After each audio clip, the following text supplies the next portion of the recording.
Tales from the Podcast is brought to you by the following generous sponsorships. The Happy Hour News Team. Check them out at www.happyhournewsteam.com. TalesFromThePodcast.com, where you can pick up your copy of Tales of Shock and Terror #1. The Skewered Universe Podcast. And viewers like you.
Hey there, and welcome to another episode of Tales from the Podcast.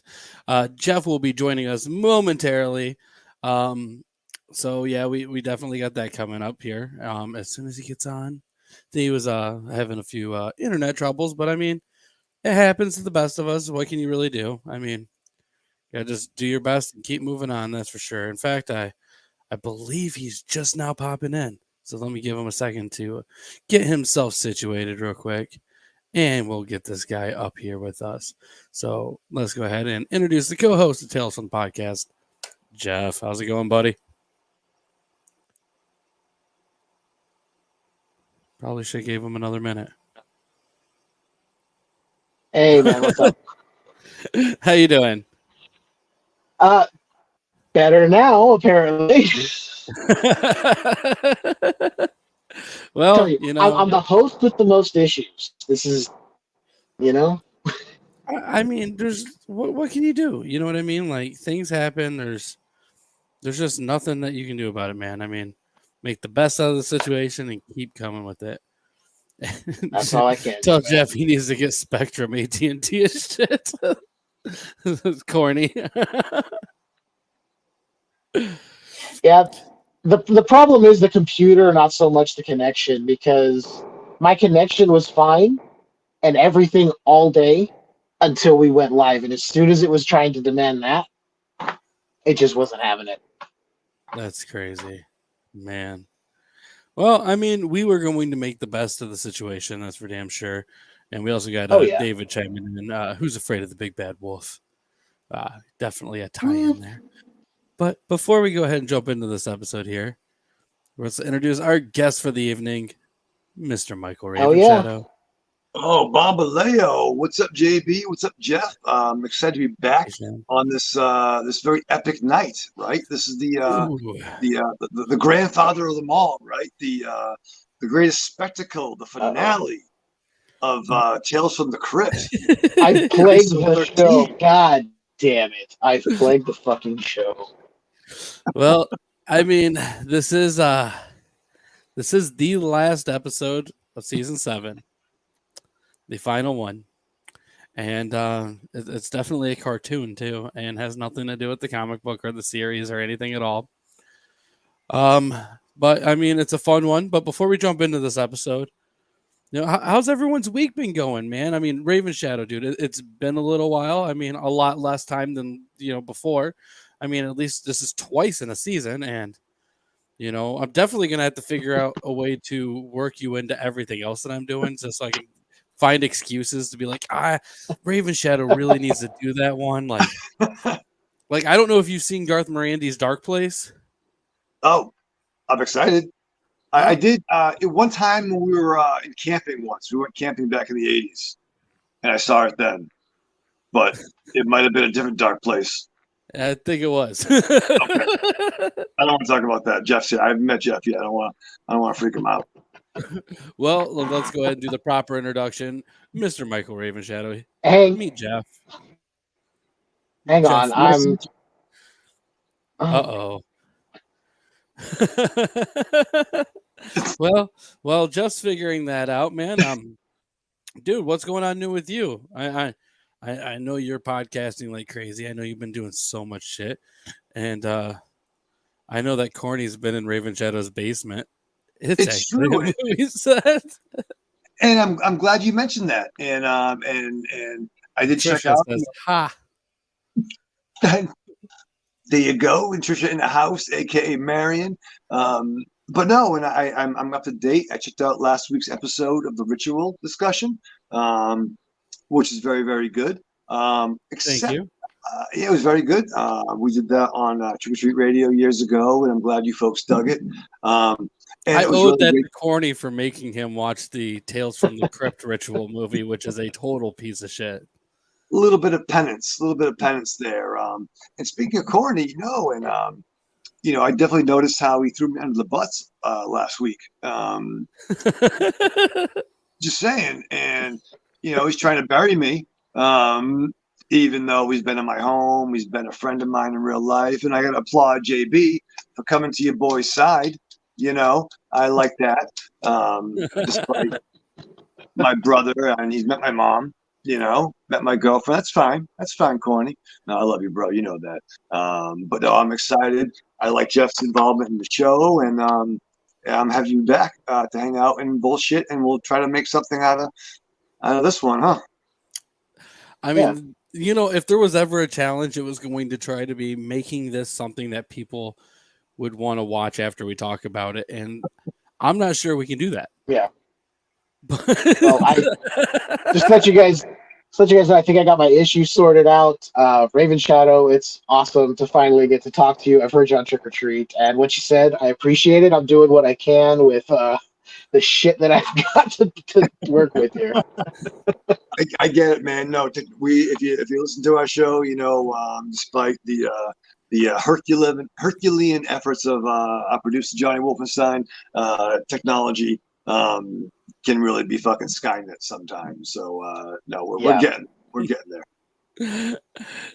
And I will fully admit though, like, and don't get me wrong, I'm not bragging in any way whatsoever when I say this, but I have watched so many people have technical issues, and it's like I'm watching everybody's problems from afar, and they never happen to me.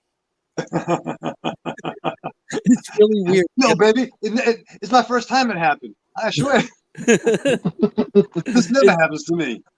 I mean, I've seen issues with everybody doing this stuff, and I mean, I've been podcasting quite a while now. I've known many podcasters, heard about all sorts of issues, and luckily enough, I've been able to avoid them. I mean, technical issues. I mean, there's been real life issues. I mean, how many people can say that they had to kick off a pedophile? So, I mean, yeah. Yeah. Shit happens. So, okay. JB, you have a home, son? You want to talk about this? No, actually, I think everybody knows about it. Oh no, either way. Yeah. Yeah. Okay. See, now you remember. Okay, light bulb. Yeah. Right. Yeah. Right. David says, I remember when I read the plot of this TV guide, I thought at first it was going to be a live action episode that would take place on a farm. We got screwed on that. And Courtney says, "Oh shit, JB, your internet is going to get." No, it's not. I did the smart thing, Corny, and I got Spectrum. All right. Crap on me all you want. I've got a stable connection right now. I'm just teasing you. Okay. Well, I actually, because I had everybody off of Wi-Fi, I switched my phone back to Wi-Fi, and now I'm crystal clear. So, hey, Jeff, do you have a stack of envelopes on your kitchen table that you haven't looked at yet for a while? You need me to be raised up a little higher, or like a Spectrum bill, maybe? I'm kidding. No. It's all paid on time. It's all paid up. We're good. I'm telling you, it's the fact that I never anticipated doing a video podcast when Yeah. my other show is just audio. So it's, you know, hindsight being I'm what it is. sorry. I should have paid the money for a good computer, but Oh, for sure, for sure. I have a dog that barks sometimes. We have all kinds of stuff. So yeah. It's easy to show up and I just make dick jokes, and our producer has to do all the heavy lifting. So no shame in the game, brother, at all. We're just having fun. We gotta make something. We're having a good time tonight. It's a finale. It's the denouement, which is French for the final shitty cartoon episode, Tales from the Crypt, I believe. Well, I guess let's go ahead and just talk about this episode then, I guess, a little bit. So first off, this episode originally aired July 19th of 1996, and it is titled The Third Pig. Like I said, no source material involving Tales from the Crypt or anything involving the IP whatsoever. In fact, they go and relate it to a Grimm's fairy tale of the Three Little Pigs, which I'll be honest, I didn't know that was a Grimm fairy tale. I knew it was like I had no idea. I thought it was like a more of a nursery rhyme type thing, but I mean, whatever. Regardless, it's a cartoon adult version of Three Little Pigs. Yes. And before we go ahead and jump too far into this, I have to ask, Mr. Ravenshadow, did you make Marion watch this? She started the beginning. And she left? And then she left. She had to go get food. Because she wanted to leave? Because I think she, you know what? I'll pick All right. I was making sure if I needed to apologize to somebody, so I just no, and she's been down. She's definitely ride or die. But she's like, you know what? We can get delivery. I'm just gonna go pick it up in the rain. He said, "That'll be fun." I'm just gonna hang out in the rain. I don't know about this. I would rather risk road hazards in the rain than watch this episode. Okay, that makes a lot of sense. There is one thing really cool about this episode. It is narrated by John Cassier the entire time in the voice of the Crypt Keeper, which is something we never get. So here's my question. Yes. And I think there's a lot to unpack here. And I don't know. I forget, JB. I'm not sure, Jeff. I'm speaking wrestling terms right now. Jeff is a very, very big wrestling fan. Okay, cool. So do you think this episode, and I don't know, JB, you might know this too. I'm asking a lot of questions. I'm not going to give any answers. But do you think did they know this was the final one? And if they did, do you think this was a chance to put the Crypt Keeper over? Like basically give him an episode to, all right, bro, you've been doing the intros, the intros and the outros. Is this his chance, bro? You get the chance to shine and do it. Do you know what I'm saying? I can't speak for full facts on this. I have what I'm going to say, and if somebody wants to tear me apart on it and they know the more of it than I do, fine, fill me in. But I feel like I have a very educated, I wouldn't even say guess as much as like an assessment of what I think.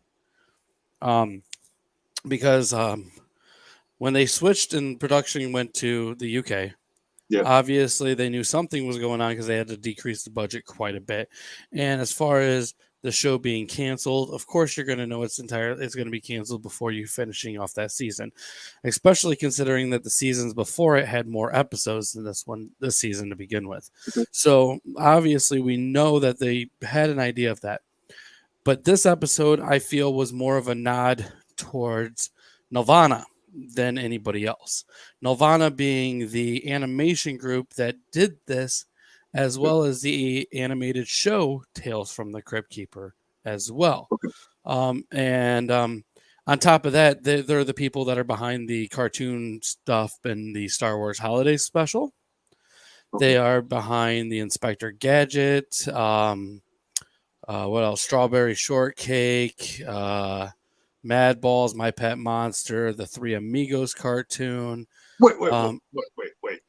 Yeah, this is a huge Canadian animation company that's did all this. They did Ted's Newt, Rupert the Bear, The Magic School Bus, Roseanne Barr's Little Rosie.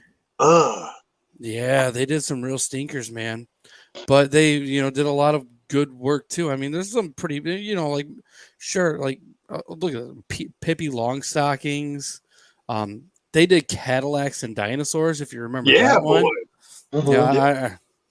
Yeah, the Nancy Drew Files. Let's see what else. I mean, they tons and tons of shit. Franklin, Elliot, Moose. Wait, that sounds like a really shitty law firm. Well, Franklin was that fucking turtle, but I guess yeah. They It's did like, the oh yeah, I'm getting divorced. Who's your law team? Oh, it's fucking Frank and Moose Dog. Really? They also did Donkey Kong Country. Okay. What else are they doing in the 2000s? I mean, it looks like they're they're still doing shit. Wait, Yeah, so they're once still- let me cut off, JP. There's a lot. Once again, I feel that we have so much baggage we're bringing in. I feel like it's a '90s girlfriend right now. But you said there's a Ted Nugent cartoon? No, I didn't say Ted Nugent. I said Three Amigos. Oh, I heard No, that before. I think what he said was Ned's Newt, which sounds Ned's Newt. it ran together with stuff. Oh Okay. yeah. So I it was probably. like, because it did sound like he said Ted Nugent. I'm looking at the list of stuff they've done.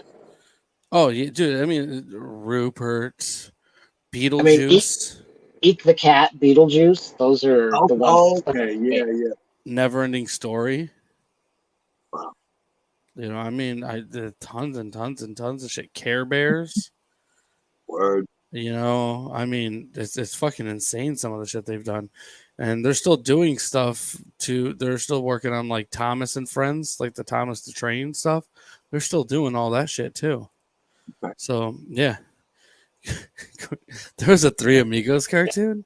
Right? Yes, Who there knew? was. Who knew? And your life is going to be so much better now that you're probably going to end up leaving and watching this. Yeah, He but also asked, will we have another Mulligan episode? No, but we're going to find a way to still bring Ravenshadow back. I can't think of a good Mulligan for this one. Let's see. David. I think the Three Amigos cartoon might be that moment. I mean, yeah, I don't know. that's the fucking Three Amigos, one microphone, and some fucked up shit. That could be a thing. That is true. And yeah. I love how in this episode Wolf's getting upset over having to speak rhymes. Yeah. We're gonna get into that too.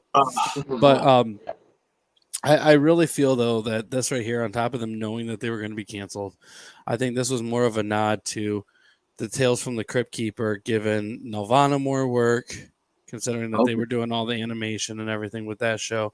And I think it was probably meant for that show, since that show had less to do with the comic books and more to do with kid stuff, but they kind of adulted this one to add to the season just to finish it off. It's kind of where I think. That was another thing I thought too, was did the Tales from the Crypt Keeper air in conjunction with Crypt, or was it after? Yes. It was. Yes, it did. In fact, I'm trying to figure out, because I know that I know that Tales from the Crypt Keeper definitely did, but it's the third season, which would have been the new Tales from the Crypt Keeper. That's where we really have a bit of a difference, I think, in some of the timing on it. Because that right there, that aired in 1999. So the third season went longer, because it got 3 seasons. It went for 2 seasons, got canceled, came back. Because it was like, they did cartoons back in like the new this or that, whatever. Kind of like New Coke or whatever. Yeah. And so like Tales from the Crypt Keeper went from like 93 to 95, I believe. Got canceled for a few years and came back in 99. And to be fair, I do enjoy old Coke over New Coke. Just throwing it out there. But because I'm from the 80s. But to take it back to wrestling terms, is it almost like if like the Tales from the Crypt season was ending on HBO, like it's like your top heel is going to another territory, and now we're gonna put our focus on our big baby face, and put our big baby face on Saturday morning cartoons on Channel 7. Like, is it like that kind of bridge of? And then did the real Crypt Keeper voice the cartoon, or they get like a job? Yes. In Indie fact, work. on the next episode, we're going to be talking a lot more about the cartoon too. Okay. Because we're going to do an episode on that, as well as John Kassir not only doing the voice for that, but he also came back to do the voice for the Crypt Keeper for the actual game show as well.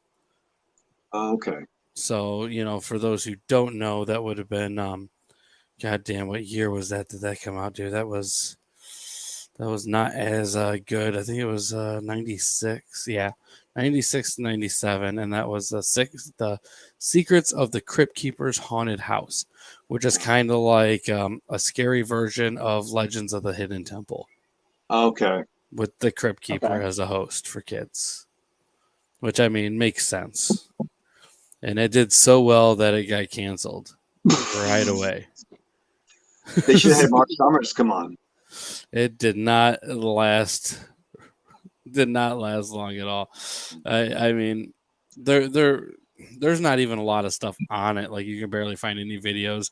I know that me and my good friend John, who for those who don't know, runs CryptTube Incorporated, which if you've ever been on the show or done anything with me, I always send those links because he makes the best versions of them.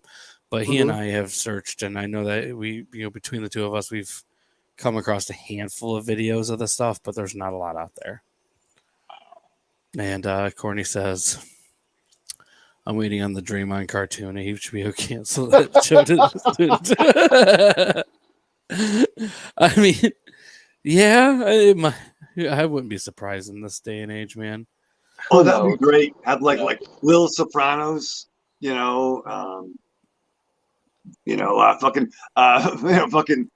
bus stop confessions. Man, yeah. Eventually they're gonna run out of some of like the canceled stuff they did, and eventually we're gonna just get cartoon soft porn. Yeah, come on, HBO Max. Sorry, Max. Might as well. Yeah, Max, and then they go. Sorry, quick aside on this Max HBO Max thing. Yeah, boy, come on. I like that already. Come on. Why build a second fucking app when you already have one? Just rebrand it. You don't have to make a second app. Well, yes, it depends. The only device I've had that updated automatically was my Roku. Every other device I've had to go, I go look, sign into HBO Max. It goes, oh, hey, you need to download the new app. Hey, signs me in automatically. I'm all for that, but you could have retooled everything, or you could have pulled the number of things they could have done a lot easier. It's like first world problems, but I don't know. Well, we don't know the reasoning behind it. There could have been server issues done with contracts with the companies. I'm assuming it's the same kind of issues we've had with like the Batwoman movie and all this other shit. Too many people DC's higher up with heads up their asses. Oh no! Too many people at Warner Brothers and all that. They got their heads up their asses and don't know how to see straight. Well, you know what? I think that is probably fair. I guess the server problem probably shouldn't be too much of an issue because pretty sure Warner Brothers also owns Comcast, and they should have some servers that are pretty fucking good. Yeah, everything could have just become the Max servers. 1 in 10 Pee Wee League, right? And have John Kassir come back as the kicker. Yeah, boy, there we go. And this episode features, we're just about to get into this. So, talking about some of the people involved in this episode. All right. And we got some people involved with this episode. As far as like a writer director for this one, we got Bill Kopp. This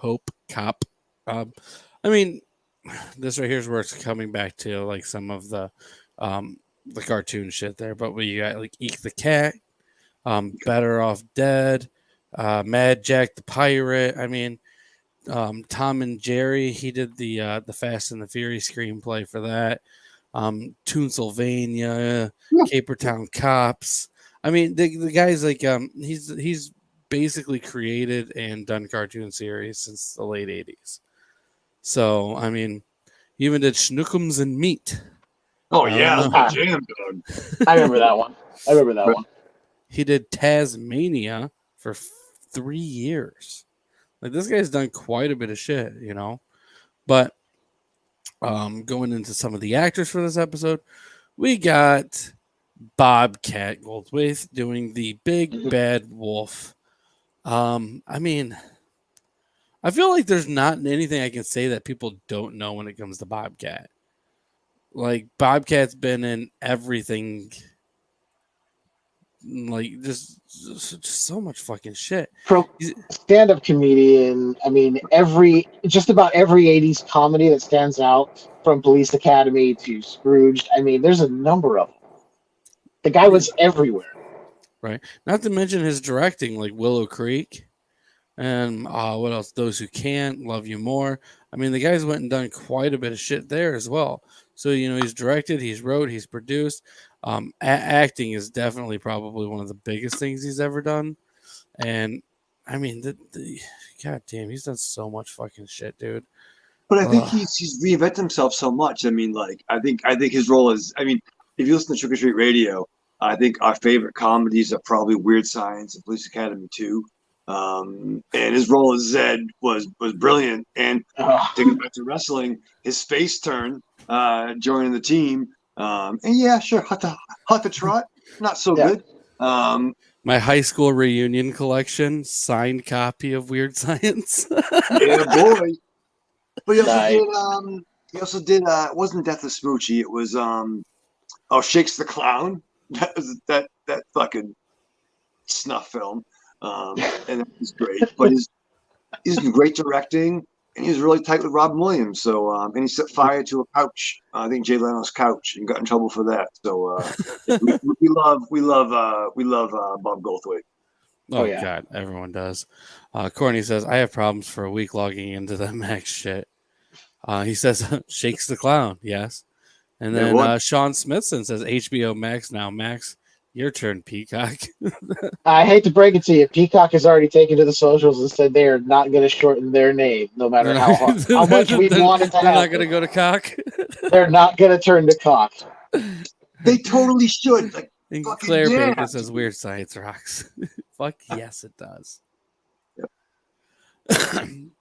I really do love fucking Weird Science. I will say, though, and just because Ravenshadow, I know for sure that you are a big fan of Weird Science. Jeff, I'm not sure if you're a big fan of it, but I'm sure you've seen the movie a million times, right? I've seen it a few times. I really enjoy it. I haven't seen it nearly as much as I probably should, so I couldn't tell you beat for beat what happens. But I mean, so who didn't have like an awakening moment when you see two guys create the hottest woman of the '80s walk out of that? Come on. Well, I mean, she walks out as like, oh, hello. Something dropped. Well, for shits and giggles, I just want you guys to guess on this. Who do you think signed my copy of Weird Science? Kelly LeBrock. No. Bill Paxton. No. And then Michael Hall. Michael Berryman. Yeah, boy. That's the best one to get. That's the smallest cameo in the fucking movie, too. But we all remember he was in Weird Science. Nobody's going to not remember Michael Berryman in Weird Science. Right. But it's just like, I've always thought about that ever since I got it signed. It's like, everybody who gets this movie signed is by like one of the people who's like had a very big dominant role in the movie. Not Michael Berryman. But memorable. I mean, think about it. Very. Anthony Hopkins was probably in 15 minutes of fucking Silence of the Lambs. Motherfucker got an Oscar. Not my uncle Oscar the Mucha, but like the fucking statue. Yeah. You really think about it. He was not in that movie for that long, but the most memorable performance. Oh, yeah. Hands down. I think Sam Jackson in Deep Blue Sea was in longer that movie than fucking Hannibal the Cannibal was. Have you ever went back and rewatched Deep Blue Sea and realized how crappy that is?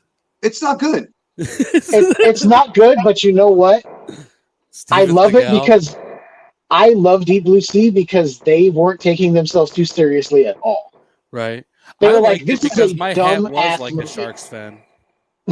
Deep stuck the balls like a shark fin. That fucking Fucking remember- LL Cool J Oh, motherfucker. I remember Hey. going to see producer Wolfie. At the time, worked in a theater, and he knew all the ins and outs. And there was one night we were going to see a theater and movie, and we would sneak into various rooms. And we were coming out. Keep in mind, Blair Witch opened the same day that Deep Blue Sea did in theaters. And there were like a bunch of teen boppers coming out of the theater. Like, that movie was so scary. Like, oh, there's something about fucking Blair Witch, right? That movie didn't hold up either.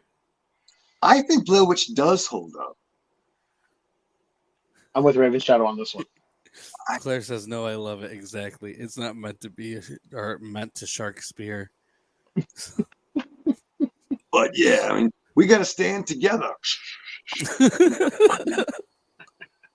Brilliant. Oh, Brilliant. God. Well, I don't know how we got on this fucking tangent here, but I'm going to continue this. So, to go Why? into Bobcat Why? Goldthwait. Because, all right, well, yeah, that's fair. Yeah, Bobcats and everything, like I said. Now, you want to talk about people who've been in everything? I mean, the cast for this fucking episode, dude. Yeah. I mean, Yeah. the whole fucking cast. All right, let's go ahead and jump into the next person here. We got Cam Clark. If you guys recognize the name, I mean, man, I'm not like the biggest person with some of the stuff, but like, all right, he voiced Liquid Snake on Metal Gear Solid. He did Leonardo Rocksteady on the 87 to 96 Teenage Mutant Ninja Turtles, as well as other characters. He was in Akira. Jeff, this is a tie back to you because we're both Odenkirk fans. He did voices on Barnyard. Really? Yeah, we're talking about Steve Odenkirk from Kung Pao Enter the Fist.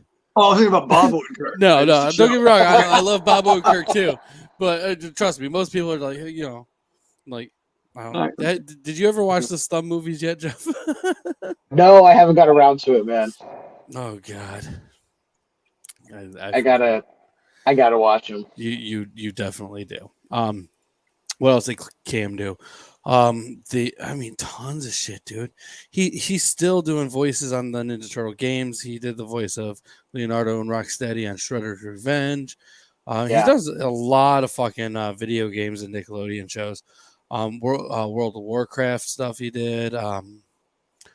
He was on the Valhalla Murders, Hero Mask, Legend, or Lego DC Batman. He plays Brother Eye in the Bat Computer. Oh, shit. Red Dead Redemption 2, he did voices were in there. Ninja Turtles in the 80s, Leonardo, Rocksteady. Fuck, dude. Fire Emblem Heroes, he did voices on that. This guy's done so much fucking shit. Yeah. Star Wars: The Old Republic. It was Ty Corden, Jalo, as well as the Imperial Soldier voices. Fire Emblem Faith. I fucking love Fire Emblem. That's such a good game. Avengers Assemble. He did Pile Driver. Oh shit! Wrecking Crew, baby. Guild Wars 2. He did voices on that. Ultimate Spider-Man. He was Pile Driver and Captain Ultra. Lego. Make that movie. Lego Batman 2. He was Green Lantern, Martian Manhunter, and Nightwing. That's fucking being greedy, isn't it? You know what I mean? You're fucking Nightwing and Martian Manhunter, dog. Come on, let somebody else fucking play that role. You're not wrong. I'm hoping I can find more superhero stuff because I know it's nuts. Marvel Ultimate Alliance. He was Thor, Daredevil, and Weasel. Really? Come on, dude. You can't be everybody. He was. Oh, I think he is everybody. Can't be. Fucking Mel Blanc, dog. This guy's done so many voices. It's fucking insane, dude. He did voices for Lion King 1.5. Star Wars Jedi Knight. He did voices. Dynasty Warriors. This guy is. So many voices. I'm curious on who he did in Dynasty Warriors because you're going fucking a whole different fucking country with that shit. Men in Black, the series, he did voices. Is Dynasty Warriors an animated version of the 80s? No. Dynasty soap Warriors is a video game where you're playing Okay. as like what is it, like the Jade Emperor type stories, kind of. Gotcha. Yeah. If So you're it's into not it, you're based on into the it. Dynasty television show from the 80s. Thank No, you. but we could pretend.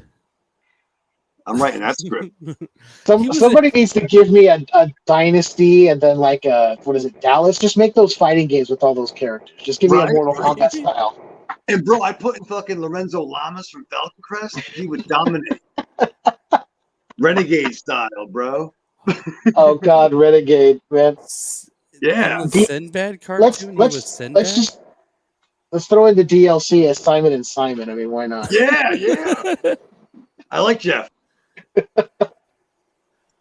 I've got a lot of useless 80s television watching.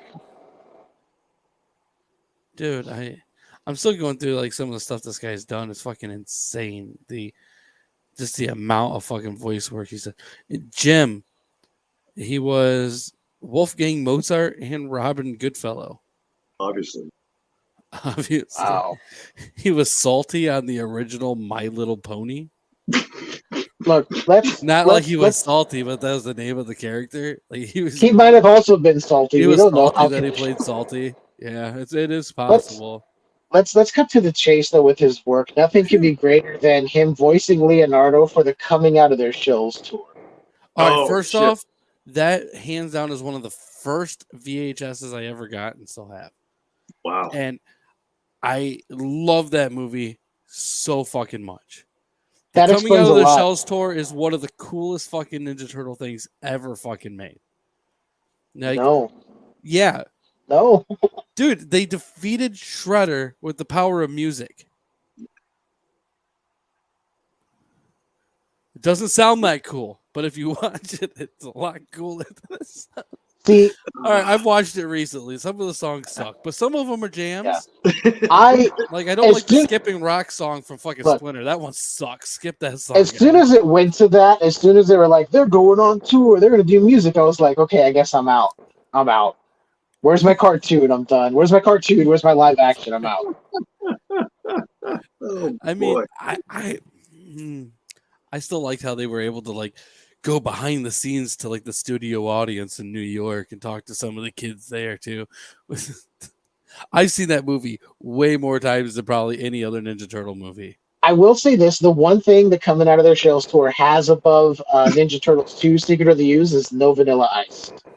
That's true. I don't know. I feel like if the Coming Out of the Shells tour had the Ninja Rap in it, I mean that could have took it next level. I will be honest. I only own a handful of soundtracks, and the two that got played the most is The Crow and Ninja Turtles 2. So don't ask questions. Huh? I mean, you didn't get the soundtrack for the first Turtles movie. No, the second I had that one. Bro. The second My friend had that one, and we played it all the time. He had it on what some of you might not know, a cassette tape. You know. Dude, I'm telling you, man. Ninja Turtle 2 soundtrack was pretty fucking good. Not as good. It's fine, but the first one was where it was at. The first movie soundtrack was. I think Turtles, they used their weapons more on tour than they did in the second fucking movie. Yeah. Like I think Leonardo like just had the sheaths. He didn't have the fucking swords in him. Now, is that the height of hoodness for any kind of IP? Is to have like a musical stage show? Is that just we don't give a fuck anymore? Like we're off the artistic fucking roller coaster. We're just, Eastman and Lane don't give a fuck. One of them's dating fucking Julie Strain. You don't give a fuck. They're fighting. You know what I mean? She's fucking Fox 2 from Heavy Metal and a bunch of fucking cinema. Yeah, with the Max. There's your fucking Max right there, HBO Max. Julie Strain. Check out her on the Google A. See what happens. Oh god! Oh, creator. Corny says, I like his work in Dallas Warriors. Yeah. Who killed JR? Yeah. JR in a pole match. Oh God. Let's. Oh God. Not the pole match. Not the pole match. What did Bebop and Rocksteady do in that movie? Oh, The same now thing I'm they picturing, did in the sorry. Ninja Now Turtles I'm picturing 2. good old JR on Dallas. There's gonna be a slobber knocker. They're gonna fight for the fucking oil. Who killed Jr.? Damn it! Who killed him? That son of a bitch! Bastard. That bastard! Oh man. It was Uh, Rikishi. He did it for the Rock. See, this is what's gonna happen now. I'm gonna derail. We haven't even gotten into anyone else on the episode. I'm sorry, JB. don't be. Don't be. Oh man, go ninja! No, no, no, go ninja, Go go! No, no. Ninja. Yeah. In fact, I, my dad has it at his house, but he has a Go Ninja, Go like wooden plaque sign from the Ninja Turtles 2 movie. Wait, Yeah. wait, what? I'll take a picture of it the next time I'm over at his house and send it to you. Please. I mean, at least Turtles 2 kind of ties into the wrestling talk with Kevin Nash's Super Shredder. It's true. It's true. that is fair. Unfortunately, he wasn't as good as was it Hulk Hogan in the Three Ninjas movie. Oh boy, ski. The Three Ninjas High Noon. Yeah, trouble that we couldn't get funding for a real movie and had to hire Hulk Hogan, Three Ninjas movie or whatever. Yeah. No. First off, Hulk Hogan No. probably cost a lot to cast in a movie back then. At least $50-$60. I'm sure the drug budget for craft services was definitely part of the budget. Probably. So I'm man. going to move this on to our next voice actor, Okay. who I got a feeling Ravenshadow is going to be very familiar with this guy, Charlie Adler. Yeah, boy. I'm just going to throw it out there, but he is probably best known for being Starscream, and that's probably what Ravenshadow probably knows him as.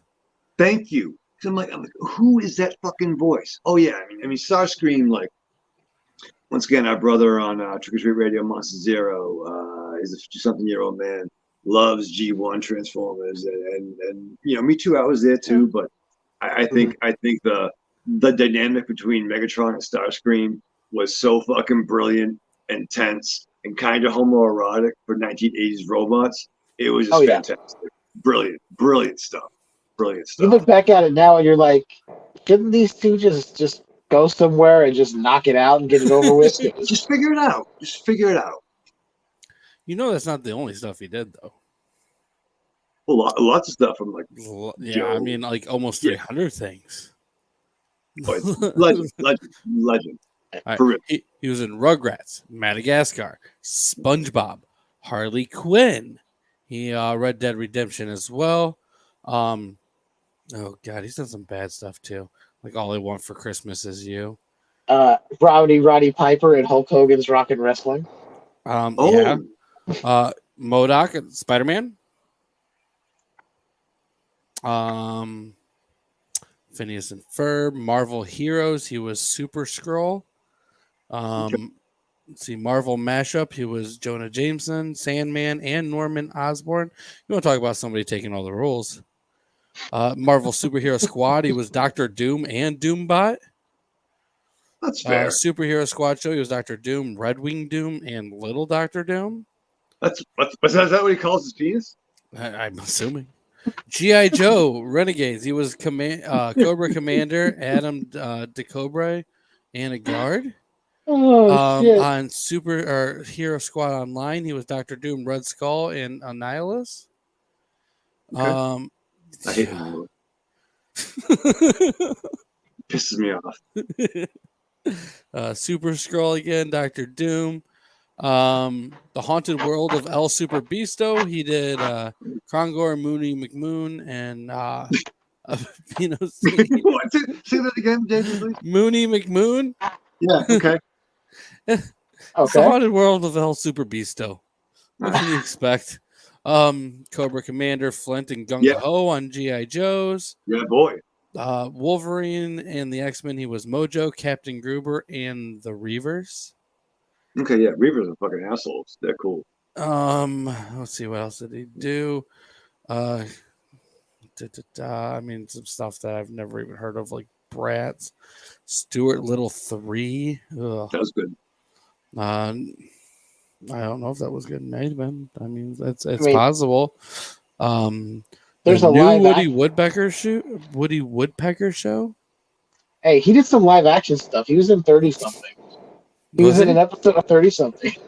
Wow. I didn't know. I'm trying to find the most obscure shit for everybody. I think he Jeff did an was episode of The deepest. I thought he was Oblongs. going deep on Falcon Crest, but my man Jeff pulled out fucking 30 something. Holy fuck, dude. All right. He was Professor Monkey for a Head on Earthworm Jim. That was good. He's my psychology teacher. He's good. He did additional voices for Spawn, Toon Sylvania, Fallout 2, Rugrat movie, Todd McFarlane's Spawn, Eek the Cat, Real Monster. He was Ickis. Huh. I didn't know that. Dino Riders. Bobby's World. He was Harry's father. Holy fuck, this guy did The Mask. Dude, he was okay. Tying back to Bobcat and the Police Academy franchise, he was the voice of the mastermind in Police Academy 6 City Under Siege. Oh, shit. That was part 5 or 6. That was 6. Okay. That was 6. Yeah, I have IMDb up. I don't remember this off the top of my head because there's way too much to remember. He was in the Problem Child cartoon. What the fuck? Yeah. I forgot that was a thing. Yeah. He was in the Mighty Max cartoon. I remember watching that one all the fucking time. All right, here we go. He was Corridor Cody on Biker Mice from Mars. Obviously. Dude, that's one of the greatest fucking shows. Slow he was in Darkwing Duck. Okay. He was Buster Bunny on Tiny Toons, and he must have done that before Kassir took over. Kassir was Buster Bunny? He did a little bit of it, yes, after Adler quit. But dude, Kassir, I mean, if you've never looked into his shit, it's insane too. He did voices on the Karate Kid cartoon. I forgot about that one. I remember that. Oh god, I remember that one. Yeah, I remember that one. He was on the TV show First and 10, obviously with Kassir. Slimer and the Real Ghostbusters. He was on there. Okay. He played Raphael. You already said Police Academy 6. Wait, he played Raphael and Slimer and the Real Ghostbusters? Who was that? I don't know, but he did like multiple episodes as that character. I don't remember him. He did a few voices on My Little Pony. I mean, this guy, Heathcliff in the Cadillac Cat. Yes, there we go. Yeah, he was on there. Hulk, you already said Roddy Piper on there. He did voices on the Scooby Doo show. Yeah. Man, that's how you know somebody's old as fucking shit. I mean, he was also on the Red Fox show. Yeah, I mean, you're not. He was the voice of the Hamburglar on McDonaldland, which apparently was a TV series. Yeah. What the fuck, dude? Yeah. All right. After Charlie Adler, we also got Brad Garrett in this episode. Yeah. Let's see. I mean, he was on Everybody Loves Raymond for fucking years. Dude, he was the voice. Kings. Yeah. I mean, I gotta check that one out. This guy's done quite a bit of shit too. He was the voice of Eeyore. Yeah. I mean, he's done a lot more live action than some of the other people. He was the voice of Krang on the Out of the Shadows Ninja Turtles movie. Yeah. He did the Easter Island head for the Night at the Museum movies. He was Bloat in Finding Nemo and Finding Dory. Yeah. His voice is recognizable. I, of course, grew up with Brad Garrett being on Comic Strip Live back in the 80s and early 90s. Staying up way too late as a child watching stuff I probably shouldn't have watched, and that was one thing that, that and then Freddy's Nightmares, and people wonder why I am the way I am. He was the Lord of Nightmares on Earthworm Jim. I remember Earthworm Jim way too much. I mean, yeah, way too much. That was a lot of fun. I had fun with the games and everything with that one. Yeah. He was the voice of Fatso on Casper, which also has another John Cassier tie-in when they turn on the TV and you see the Crypt Keeper on there. Which, if you didn't know it, now you do. And sorry if I sounded like a total nerd about knowing that the Crypt Keeper was on the TV in the background of Casper. Wait, Casper, the Christina Friendly Ricci Ghost. Show? No, the movie. No, I know that, but she was the chick in that. What was that? Wasn't that Christina Ricci? Jeff, I feel I said that. Yeah, he said that. That's what he said. My bad. I didn't hear. But yes. JB's trying to bury me like Corny did. The same movie that Dan Aykroyd made an appearance as a Ghostbuster, Christina Ricci was the main character in Casper. Funny story about that. I was 17, underage, and we were driving in our local area, and we hung up a bunch of brothers who were in my friend's van, Megaton van, we called it, and we parked. And from one window, we could watch Apollo. I almost said Apollo Creed. Apollo 13. We fucked up fucking Happy Days guy movie. Not Ron Perlman. Who is he? Oh. Richie Cunningham. Yeah. Ron Howard. Ron Howard. I drew we all draw a blank on Ron Howard. that's from one window we watched Apollo 13, and the other window we watched fucking Casper with Christina Ricci, and just drinking like fucking St. Ides 40s in the van. Oh god, that was awesome. Nice. Heffin' rapper. See, it says something when the three of us probably remember Clint Howard before we remember Ron. Right. Dude, Tix, dog. Fucking Tango and Cash, kid. Ice Cream Man. Ice Cream Man, thank you. We can go all the way back. I still remember watching episodes of Gentle Ben back in the day when it was in syndication with Gentle Ben, the bear movie. Yep. Yeah, boy. Corny says I'm waiting on the Trick or Treat Radio musical movie. Yeah, well, we'll review that on Tales from the Podcast. Probably next year.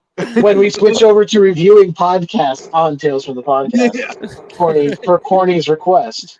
Which I mean, popped so hard hearing that episode. I fucking laughed like a motherfucker. We're definitely gonna have to throw that in there at some point. That's for sure. So just like a random review of a podcast. Yeah. Now, before we finish up with Brad, though, I do want to say, you were talking about Hulk Hogan's Rock and Wrestling. He was also the voice of Hulk Hogan on there. And going back to Transformers, he was Trypticon as well. Okay. Yeah. In this episode, we also do have Corey Burton as well. Man, we still got another guy after this. Wow, we're not even that far. He did voices on Transformers as well, including Spike, Brawn, and Shockwave. All right. He was Hugo Strange in Arkham City. All right. Oh, nice. Tales of the Jedi, he did Dooku, as well as just some additional voice work there. Lego Star Wars, he did Dooku there as well. And Is Maniacs, Dooku the worst name for a Jedi ever? For real? Can we talk about it, please? Every time I hear it, I just think it sounds like slang for taking a shit. I mean, honestly. Right, it's Count Dooku. Well, I don't understand why they always called him Count Dooku, because I thought his Sith Lord name was always a lot cooler. Darth Tyrannus. So much better. So much better. It's like Count and Dooku. And they were like, we'll say Tyrannus. They said Tyrannus like twice, and then just Dooku this, Dooku that. They dropped it really quick. Yeah. I don't know why. So you're saying that they dropped the Dooku? They dropped a big Dooku on not doing that.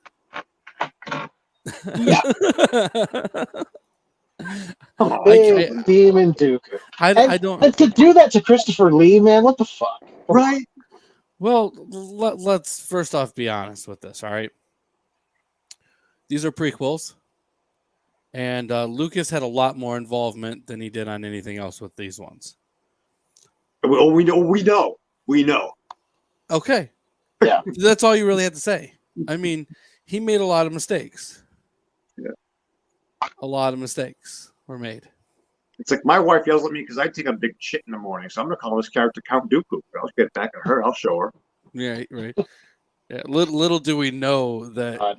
he designed it all around his wife, and I mean his wife looks exactly like him. I want to be George therapist. To be a fly on a wall in his fucking therapy sessions would be fucking amazing. I'm just like, I'd be fascinated. I mean, Wow. he's worked on some of the greatest things that I love. Oh. And I mean, you know what? We got like Indiana Jones, Willow. This, I mean, dude, it just legend. But I mean, don't know. Don't It's leave either out- what he don't does leave is out Howard fucking the Duck. gold or fucking trash. I mean, don't leave out Howard the Duck. Oh. Don't leave that out. All right, first off, I love the movie. I hate the fact that they had that pedophile Ed Gale fucking play him. Mm-hmm. Well, that movie has two creepy ass motherfuckers in it. So Yeah. Ed Gale kind of lives by you. are you talking to me or are you talking to you?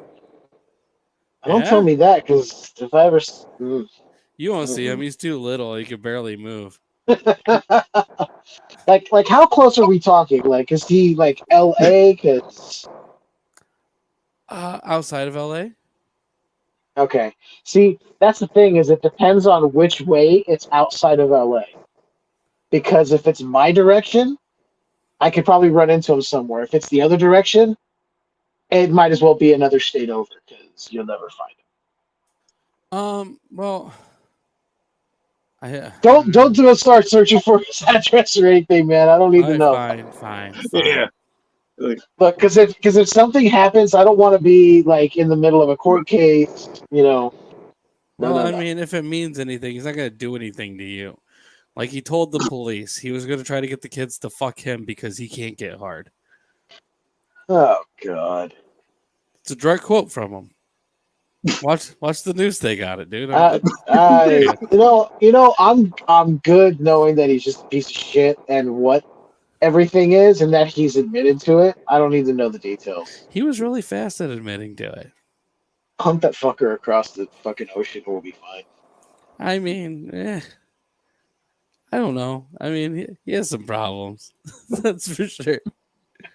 But anyways, Jim Cummings, guys. Yes, getting to probably the most prolific person in the cast. Oh God! Almost an hour in, and we got to the last person in the cast. No, sorry, no, we didn't finish on Corey Burton, did we? Who's that guy? If you got more, you can. Cad Bane. Oh shit! Yeah.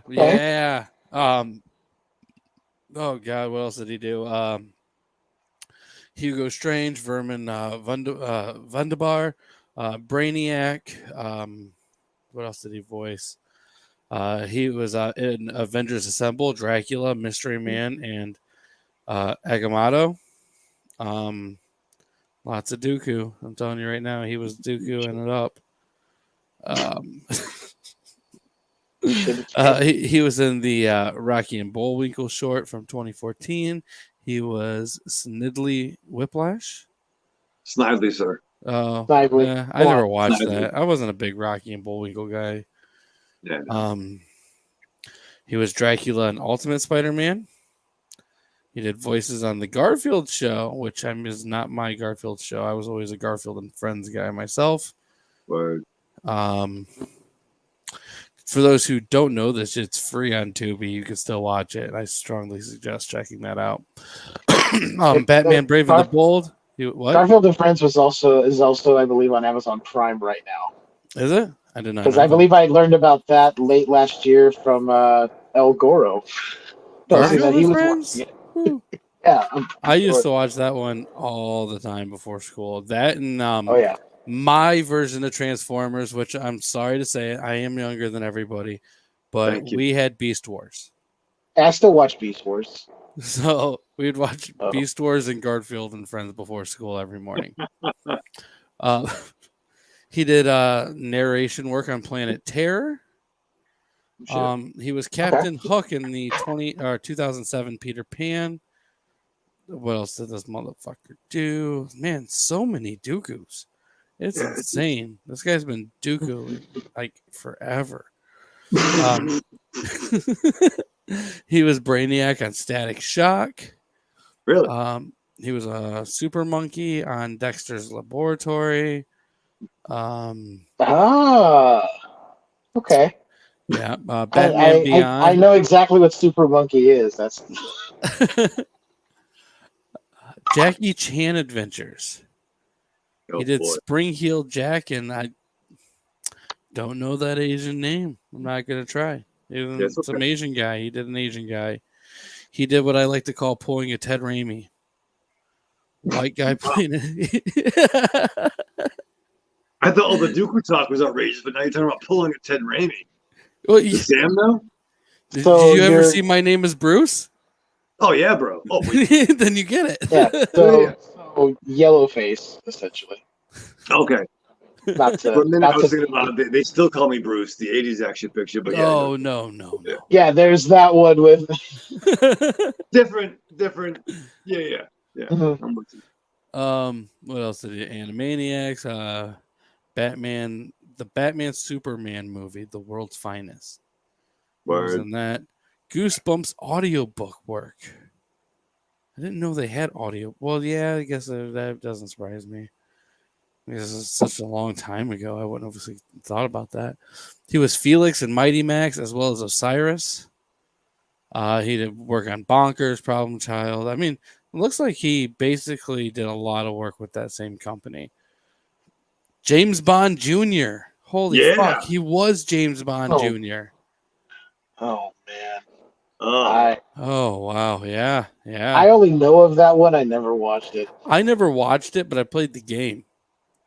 I It was not good. remember that show because it was I'm as much as JB likes to mention how young he is. I guess how old I am. And I love everything about you, JB, except when you say that. But It's okay. My wife feels the same way when I say it to her too. But that was the tail end. I would watch that before I would go to like a retail job. And yeah, the whole gimmick was he was James Bond Jr., but James Bond was his uncle. So why the fuck would your nephew be named Junior? Like, so if his dad was like Jebediah Bond, why would he name his son after his brother and make him a junior? And there's only Sounds like right. Huh. maybe the uncle was actually the father. And if we know James Bond, that makes sense that he would do that. And it was almost like an animated version of that Richard Grieco picture. What was the spin-off from? What Where was he that? played like a secret agent. If Looks Could Kill. If looks, I Yeah, knew boy. Kill, but I was thinking License to Kill, and I'm like, that is not it at all. If Looks Could Kill. Oh man, I totally forgot about that one. And I mean, I had remembered the it, but I couldn't German remember. chick. Yeah, boy. It had the German chick who was really tiny. She was the teacher in Kindergarten Cop. Was kind of like his like M on the team, right? Oh, let's do a fucking Richard Grieco podcast. That'd be shit. We could probably get him to join us on the podcast. Probably get him, yeah. Yeah, I wouldn't be surprised. The poor man's Johnny Depp. I mean, that's why he was on 21 Jump Street. Well, that's the thing, and we get to this episode. We have milk in this motherfucker. Much like I was torn because I was a huge Hogan mark back in the day, and I was so torn when Ultimate Warrior came on the scene. I'm like, how can I love both these super baby faces? Like, I was totally down with Tom Hansen in Jump Street, but oh shit, Booker shows up. Oh shit, I don't even know because they're both cool and wear leather straps and have hair. I don't know. Who do I love more? I'm sharing a lot with Jeff. Meeting for the first time. But I mean, Booker got his own TV series spinoff, so he did for 6 episodes. Yeah, it didn't last very long. Not long. Well, before we go on to this last person, there's one more thing I want to mention real quick. This is a cartoon. I know. Did you know that Corey Burton also was the voice of Curious George on The Adventures of Curious George? Everyone knows that. I mean, yeah. What do you do when you voice a fucking monkey? Like, It that's just fucking makes stupid. it's probably just like knowing sounds of like Yeah. That's probably all it is. What they do, just fucking mimic fucking Tim Allen from Home Improvement. Yeah. I mean, I'm thinking take a lot of pills and go home and eat dinner on a milk crate. That's what I'm thinking. Oh, all right. Well, we also got Tim Cummings in this. Sorry. This is our last guy. Jim Cummings. You know, Tigger. He comes. Oh God. He also did voices with Curious George. Oh yeah. There's Nickelodeon All Stars. He was Shredder. I'm trying to go through these a little bit quicker since we've spent an hour on this. I mean, these voice actors have done so much shit, though. It's insane. There's a lot. He was Greaser Greg and Nat Nerd in the Garbage Pail Kids movie. There you go. Really? The Do you live know action who was one? Greaser Greg underneath the costume, though? Phil No, he was the voice. Fondacaro. Yeah, Phil Fondacaro. Yeah. One of my favorite little people. I mean, who is not, trying not to a do pedophile. I mean, yeah, exactly. or also not Warwick Davis. Not saying Warwick Davis is a pedophile, but I mean Warwick Davis is awesome. I just said not saying it. But I think by not saying it, you're making someone think that they're. That's why I said it. I think I might understand what JB is saying is that Phil Fondacaro and I just drew a blank on his name. Warwick Davis are one end of the spectrum where they're both good guys, and then we got the other dude who's trying to fuck children. Yes, exactly. So we've got the good side, we've got the Jedi over here, and then lower than Sith over here. The Dooku over here. Right. But the Sith do the rule of two. So who is the second? Who's your second least favorite little person? I don't think we can. This podcast has definitely taken a turn. Just like I don't know if I signed up for this. Still better than the final episode. I am all for this. Yeah, boy. Have you listened to me over on Skewered Universe? I go off all the time on this shit. Ask me. Yeah. That's fair. Well, all right. What else did Jim do? Lots of cartoons. Thundercats. You did Chip and Dale Rescue Rangers. Word. Yep. God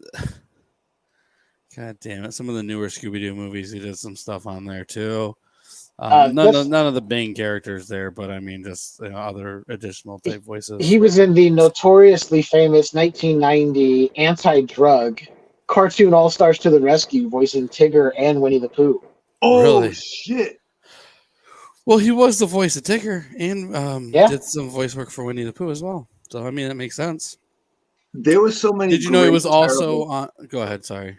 There were so many great, terrible 1990s anti-drug episodes that there was even when dude, even the commercials were the best. Like G.I. Joe and Cobra teamed up to fight the Headman, who was a terrible pinstripe suit villain with a Cary Elway's mustache. And he had a drug villain gang, and the International Terrorist Organization, determined to rule the world, teamed out with when we thought America was good. Sorry. American military team against drugs. Because, you know what? Terrorism is one thing. Don't sell crack, bro. Who won? Drugs. Yeah, clearly. They're still selling crack. Yeah, well. Yeah, I mean, look at the bigger picture. Drugs won out overall. Yeah, sure. Yeah. There's more money in it. Fair. Well, I don't know.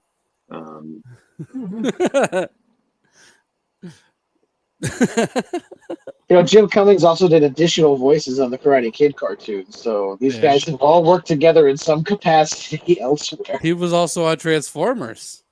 Mm-hmm. He was Afterburner, Ripper Snapper, and the Sharticons. Wait. Ripper Snapper? Yes. I think, is it me or is Transformers and My Little Pony fucking characters have the stupidest names ever? Yeah. Oh, yeah. There's he's Oil Stain. and there's like Sugarhoof and the fucking pink one, and like You're not Gear wrong. Snatch. As a Like- Transformer named Sideswipe, like Yeah, just because somebody got hit on the way to work one day, they're like, "Oh, Sideswipe, that's what happened to me." That's a good thing. Well, Yeah. I mean, he's done so many bad names too. Larry, look, on the Adventures of Gummy Bears, he was Zummy Gummy, and that's not terrible. Herpy? Carpy. Oh, all right. All right, Hey. like they didn't try. I mean, But- he was also Satch on Rude Dog and the Dweebs, if anyone remembers that. Yeah. No, The clothing line Rude Dog got a cartoon in 1989. he was the voice of Darkwing Duck though on Darkwing Duck, Kicking in the Groove. Let's get dangerous, baby. That's a good fucking catchphrase. Yeah, That's a good fucking catchphrase. he was the Oh, voice yeah. of Darkwing Duck actually on everything too. But he was on the Addams Family cartoon. He was Lurch, as well as some other people like Harry Palmer and Hairdo. Two Stupid Dogs. He was on that as well. You say Harry Wow. Palmer? Huh? You say Harry Palmer? Yeah. That's a jerk off thing, right? That's a gimmick, right? Right? I mean, Harry Palmer. I would assume so. Okay. I'm surprised we didn't have some wrestler in WWF in the 80s named Harry Palmer for that kind of gimmick. It's like, oh goddamn, pal, here's your gimmick, right? You're gonna come to the ring. Oh, It's not great, good pal. shit. He did Yeah, Harry voices on Palmer. Batman the animated series. He was Saunders, Tigress, and Real Jekko. Oh, he was Tigress. Okay. Fantastic Hey, you Four the see how that animated popped series. He was I- President Bill Clinton Wait, what? He was on Bill Clinton? Fantastic Four the animated series. He was President Bill Clinton, Votan, and Slash Curtis. Do you think in that episode Bill Clinton fucked the Invisible Woman? I mean, he said he didn't have relationships with that woman either. Hey, I we did not- have to go. Have sex with They that just couldn't superhero. find the stains. As a matter of fact, I was up all night. Dude, I never did anything with Sue Storm. I never saw her. As far as I know, she was never in the room with me when I had that cigar. Hillary, she was invisible. I don't know what happened. Yeah, He was- it was just his cum was just moving around the room. He had no idea what was going on. Fucking gross. It's kind of fucked up that she was always kind of into Namor too, when her husband, could really make a huge deal. You think like Reed was that much of a fucking bore that she's like, you know what, whatever, Yeah, Mr. Fantastic, schmastic, he was too busy Probably. stretching around everywhere. yeah, trying to not help his best friend get cured. Right? Like a douche. Yeah. Say he's so smart, but he didn't fucking do everything right. Yeah.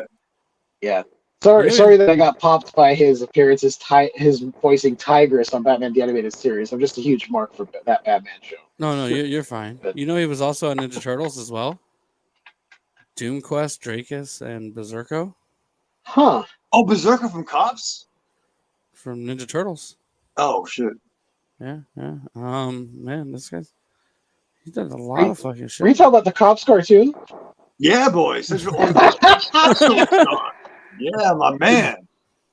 Long arm. Oh my Bowser god. and Blitz. I'm Dude, telling there you, were dude. some weird cartoons back then, man. But He was King Allfire on Blazing Dragons video game. man, I was surprised I'm one of these having too guys much- didn't do a voice in the Rambo cartoon. Oh, man, Force of Freedom, son. That was great, dude. I had the ninjas and I had the remarkably politically incorrect action figures of the bad guys that they can't make today.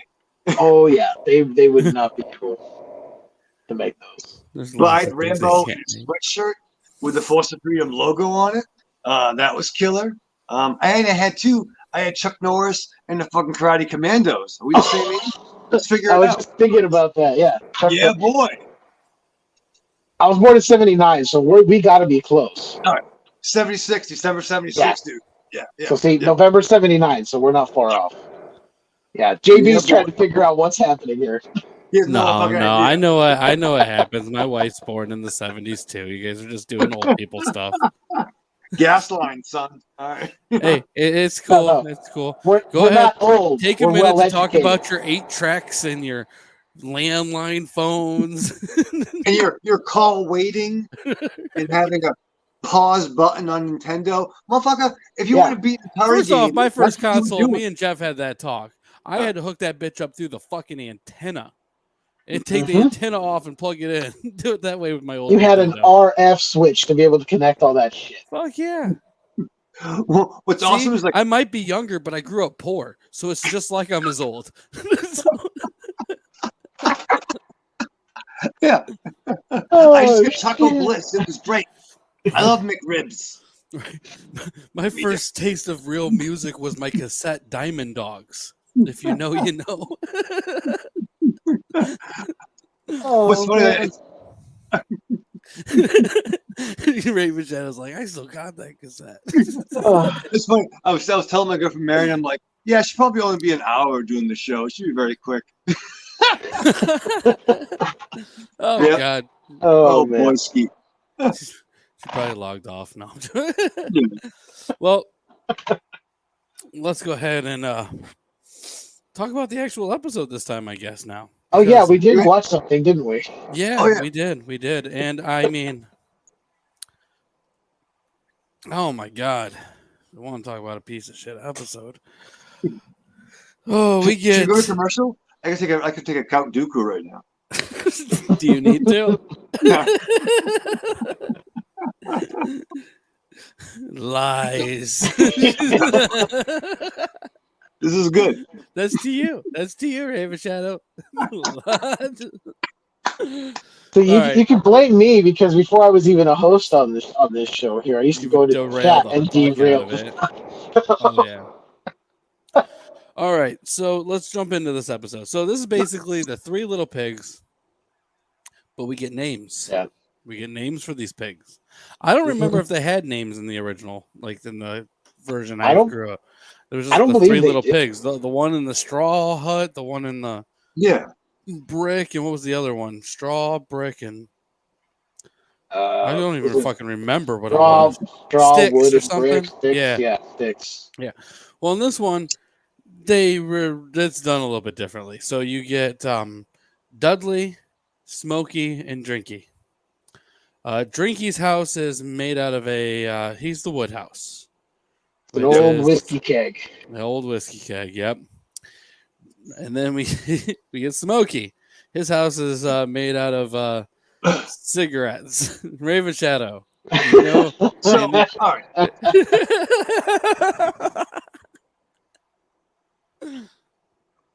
Now I want to get, if I could be serious for a moment.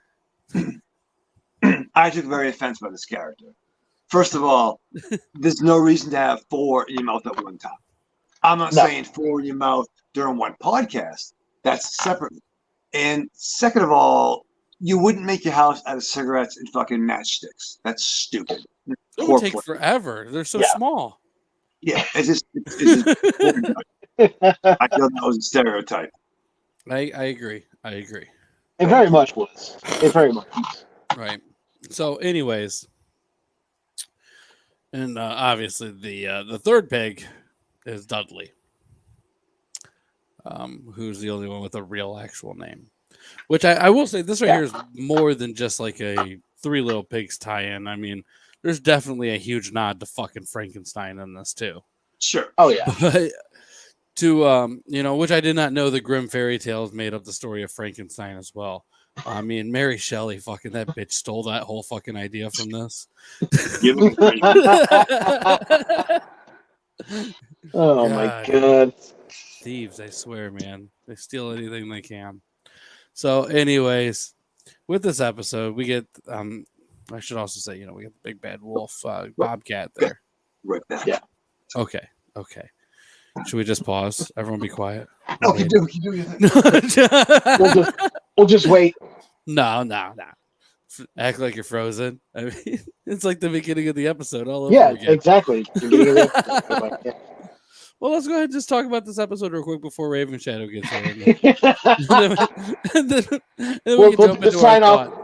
We'll Well, do the at least tell sign off when he everybody comes what this back. one's about. Yeah, exactly. Yeah, we'll just Right. make up whatever he thought. I like that idea. Just follow my lead. Then. For everyone who needs to know, though, We get the story of the big bad wolf and everything. He goes, blows over the keg house. They run to the cigarette house, blows it over, goes to the brick house, Dudley's house, tries to blow it up, can't get through. Eventually, the brothers move in with him. Drinky and Smokey are basically pieces of shit who have women of the night over and basically these pig whores. And eventually just cause a lot of hell for Dudley. Dudley goes to the store, tells him to keep the windows and door locked. Huh? I said, yeah, they do. They cause all sorts of problems. Yeah. And while he was gone, the big bad wolf tricked Drinky by using a magazine spread, centerfold. Yeah, called Pet Pig. So I was like, all right. Ends up getting able to get in because, I mean, let's be honest, what do pigs love? Pigs love whores. So, I mean, it's a well-known fact. I've watched National Geographic. We all know pigs love whores. I mean, pigs. All right, pigs guys. With that being said, the crypt is closed. We're going to sign off. Thanks, Ravenshadow, for coming on. For those watching the podcast, Ravenshadow just returned. So, oh man. So, well, we're at the part now, Ravenshadow, where Big Bad Wolf has finally tricked the pigs when Dudley's been gone to coming in the house, and I mean, he just destroys the fucking pigs. First off, was it Smokey gets smashed onto the floor, right? Yeah, smashed by the door as he kicks it. Yeah. And then he goes to town on fucking Drinky, cutting his limbs apart and then just devouring him, bones and all. And then when he's done, he lifts up the door and eats Smokey as well, and then ends up leaving. Then Dudley comes home, calls the cops. 6 hours later, the cops come. And all of the cops are also big bad wolves. And they think go ahead. That 6 hour mark, that seems pretty accurate for cops showing up to a crime scene. I mean, depends on where you live. I mean, you're in the LA kind of, well, not really LA, but you're in the, you're close enough. Southern California, they're like, do we really need to show up for a murder? I mean, yeah. Unless they want to commit the murder, they don't really show up on time. Exactly. And I don't blame them. Far be it from the great organization of the LAPD to do anything inappropriate. Well, they've been known to do great things, dude. Yeah, if you watch 80s action movies. That's about all I know from LAPD. Yeah, Die Hard is one of the only things they've done well. Like Die Hard, Lethal Weapon. Yeah, they've done great. Real life. Yeah, isn't it funny how remember when Riggs is same than Mel Gibson in real life? It's fucking weird. But yeah, and I'm never a huge Die Hard fan, to be honest. That's fucked up, dude. Well, I mean, let's be honest. I mean, Bruce Willis just isn't that great. Jeff. JB said he's not an action guy, so I'm just gonna. I'm not a huge action guy, but I mean, let's just be honest, though. I mean, Bruce Willis. I mean, what is he doing now? I mean, nothing good. He's got medical problems. Yeah, he's had to retire for medical problems. I mean, I'm sorry. I thought he started a new stand-up career. My bad. Holy shit! Wow. I just think his work's not that great. I mean, he's done so many bad. He's done way more bad movies than good movies. All right. This is how we go on for fucking 3 hours on Trick or Treat Radio. Yeah. I'm just saying. I mean, you can say I'm wrong if you want to, but I mean, I'm saying Die Hard. I'm saying Pulp Fiction. Dude, 12 Monkeys. Okay. You know what I'm saying? What about the music video for "She Drives Me Crazy" with the Muppets? Listen, the Bruno thing involved a lot of coke in the 80s. All right, that was Moonlighting. Look Who's Talking. I love Hudson Hawk. I'm sorry. I think Hudson Hawk is a masterpiece. Hey, I thought he was really good in Death Becomes Her because it's a completely different character. So, what about the 14 fucking movies he's done in the last year? Once Right. again, That's called getting as much. That's called getting your shit in because he's doing it Yeah. before he had to leave. Are you sure? I could have sworn it's his stand-up career was his last like 3 years of movies. nah, like I I'm thought not he did saying them as a joke because they're all shit. I'm not saying Striking Distance was a masterpiece. The boat picture. You played the boat cop Mhm. with the mustache with Sex and the Yep. City, but I mean, Bruce Willis is a fucking movie star, and fucking I don't know. I mean, I just think he's done a lot of shit movies. G.I. Joe Retaliation. I love Joe. I'm an unapologetic Joe fan, man. That's fine. I mean, but you know that as well as I do. That movie sucked. Flint could have had the beret on more. The Expendables. I mean, come on. He did multiple expendable movies, which is those movies are only for people who are washed up and can't get work anywhere else. He was in them for about 5 minutes total across the movies. Yeah. I mean, that's enough for me to realize. I mean, he was better. He was like, "Look, how much are you going to give me? I'll give you 30 minutes of my time. That includes me being in the trailer, getting ready, my 5 minutes on film across these movies, and I'm out." I just, I'm just saying, like, I'm not saying he hasn't done some good stuff. I liked him in Sin City, Oh shit. Yeah, but dude. I mean, I hated him in Armageddon. I mean, who the fuck gets overshadowed by an Aerosmith song other than the entire cast of Armageddon? Like, Hey man, that period was a weird time. Okay, see, but look, you guys have made a lot of excuses for Bruce Willis already. I don't think we've made excuses. I think we've argued on his behalf. I don't know. And to be fair, there was that weird year where Aerosmith became the biggest band in the world. There was the Aerosmith video game where you would shoot the fucking CDs at the fucking militia trying to stop fucking music. Revolution X? Is that what it was? Let's not bring up Death Wish remake. Not only is he not Bronson, but fucking Eli Roth is around. Well, he said he was great in Planet Terror. Yeah. I love Bruce Willis. That's fine. You're allowed to. You're allowed to. Thank you. I'm just saying that I don't think he's as great as people make him out to be. I mean, considering that you could say roughly 40% of his movies came out after 2019, I'm going to go ahead and say it right now. Like his work's, a good chunk of his work is shit. I mean, I don't know if he couldn't memorize his lines or what the hell was going on, but I mean, it's a really bad joke. At a certain point in any actor's career, they're just getting a paycheck to do whatever. I mean, right? Yeah, but I mean, come on. The last 4 years of Bruce Willis's career has been just getting a paycheck. He didn't make enough before that. He had to make all these bad movies. That's tarnishing the fuck out of his legacy. He's also had 1 or 2 divorces in there, so you got to remember. Right. I mean, it's like the Nick Cage situation with his taxes. Nick Cage has taken a lot of paychecks for movies that weren't very good. But I've hated Nicolas Cage for a long time. I mean, I Wicker know Wicker Man, fuck him. Oh. And that, what? Last episode, callback. I heard you get into that, and JB, I love you. Yes. You are my brother. We are friends. Yeah. And I'm with you. And there was a time when, listen, I do love Cage. I did admit that was a good one. Face Off is a fucking masterpiece.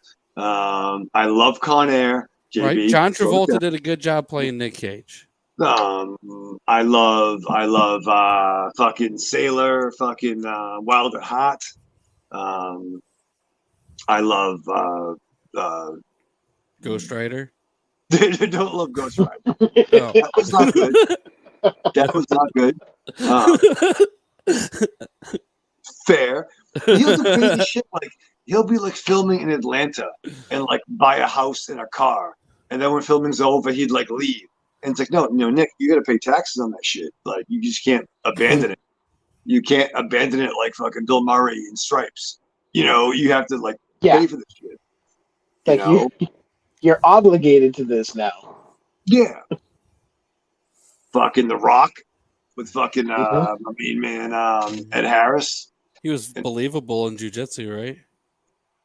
Well, listen, what are you gonna do? Mandy's a crazy coked out fucking masterpiece.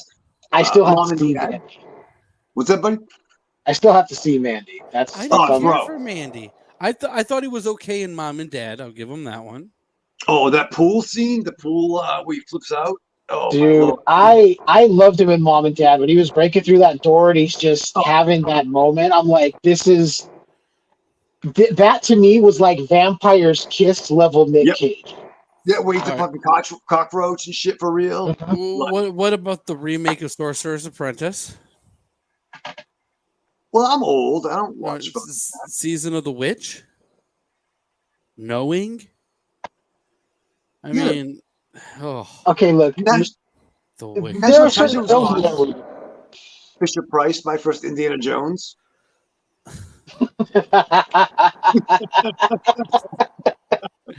I mean, he's done a handful of good movies, but I'm gonna say like he has a bigger collection of shit ones than good ones for fuck sure. I mean, Nick Cage's best movie to me is really thinking about it's probably Trapped in Paradise. Wow, really? Yeah. The John Lovitz picture when they're like fucking thieves and they get fucking all the roads, they're stuck in the snow. That fucking movie. Yes. That's so much better than Con Air or Ghost Rider. I'm just worried about you because I care about you. Well, I mean, there may need to be an intervention about this. Yeah, I'm worried. Jeff, about my views on Nicolas Cage. Yeah, I'm worried. I think Corny's concerned too. Corny just said, "Oh God, Justin, you are so right." I'd bring up the comment, but I mean, no, yeah, you making that? He didn't say it. Corny. Okay, fine. Yeah, no, he didn't say that. Rod says leaving Las Vegas. Nick Cage is a fucking ass. Well, apparently I might be on my own here, raising fucking Arizona. Exactly, raising fucking Arizona. You know what? Yeah. Nicolas Cage is. But he never finished raising her. He left because he's a fucking deadbeat. Well, dude, I'm still gonna say it.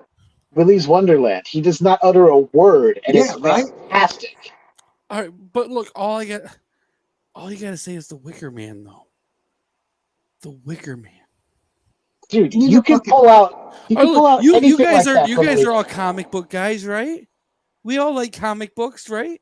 What did he do to Ghost Rider? It's fucked up. I mean, to be fair though, he took his last name from fucking Powell Man, and that's mad respect. Mm-hmm. Luke Cage, bro, didn't go fucking Fast Times at Ridgemont High. He was in a van. That boy was good in that. I don't know. Sean says Pig. Pig is fantastic. I've never seen Pig. Pig is fantastic. We talked about it last November for Nick Cage November over on the Skewered Universe podcast. See, that's how much we love Nick Cage. We give him an entire month. That's how much I hate him. And I love you, Jeff. What was that Lovecraft movie he did on the show? That was Color Out of Space. Color Out of Space, yeah, that was fucked up. Yeah, I have yet to see that one. I never watched that. I thought that was the sequel to The Color Purple. Well, The Color of Money. Oh man, that's weird. That's weird.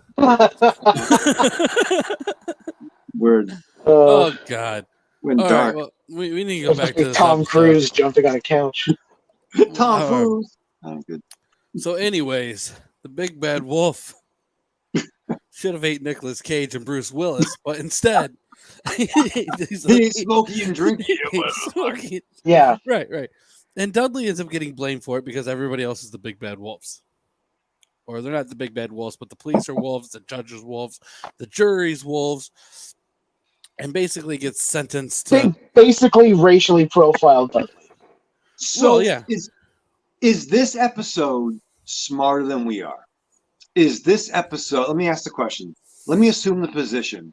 This episode was foreshadowing events in modern day time, where you think we think it's a take on the classic tale of Three Little Pigs, but really it's about society, because you would think that they would know the wolves were cops. Maybe they didn't. And maybe that's the thing where, like, those you call for help are really the ones that are only going to fuck you up more. I mean, I'm fucking bullshitting right now. I'm not. I don't know. I don't know. But, like, what do you guys think? Answer the question. Well, I Oh God. think you're overthinking it. I mean, I'm Well, Marion left. I'm not Johnny Wolfenstein. I can't add all the social commentary of what's going on in the climate behind us. Get your monocle. Yeah, I mean, I lost that monocle a long time ago when I lost fucking Monopoly. But I mean, I think it's maybe one of those things where we can look into it and see how it parallels what's going on and kind of read into it, kind of take it for our own interpretation. Whereas at the time, maybe that wasn't what they were going for, but it just accidentally kind of lines up with certain things that have happened in real life. Well, You kind of get those parallels. This came out in '96. Like, what could this even be comparing to? Because I mean, like, in '96, the police were, I mean, they were in a much better spot. No, it was Rodney King already. Yeah. Oh shit! Yeah. Let's not forget the LA riots, man. Oh well, you know, at least then blue lights did LAPD callback. Yeah. Blue, fuck off.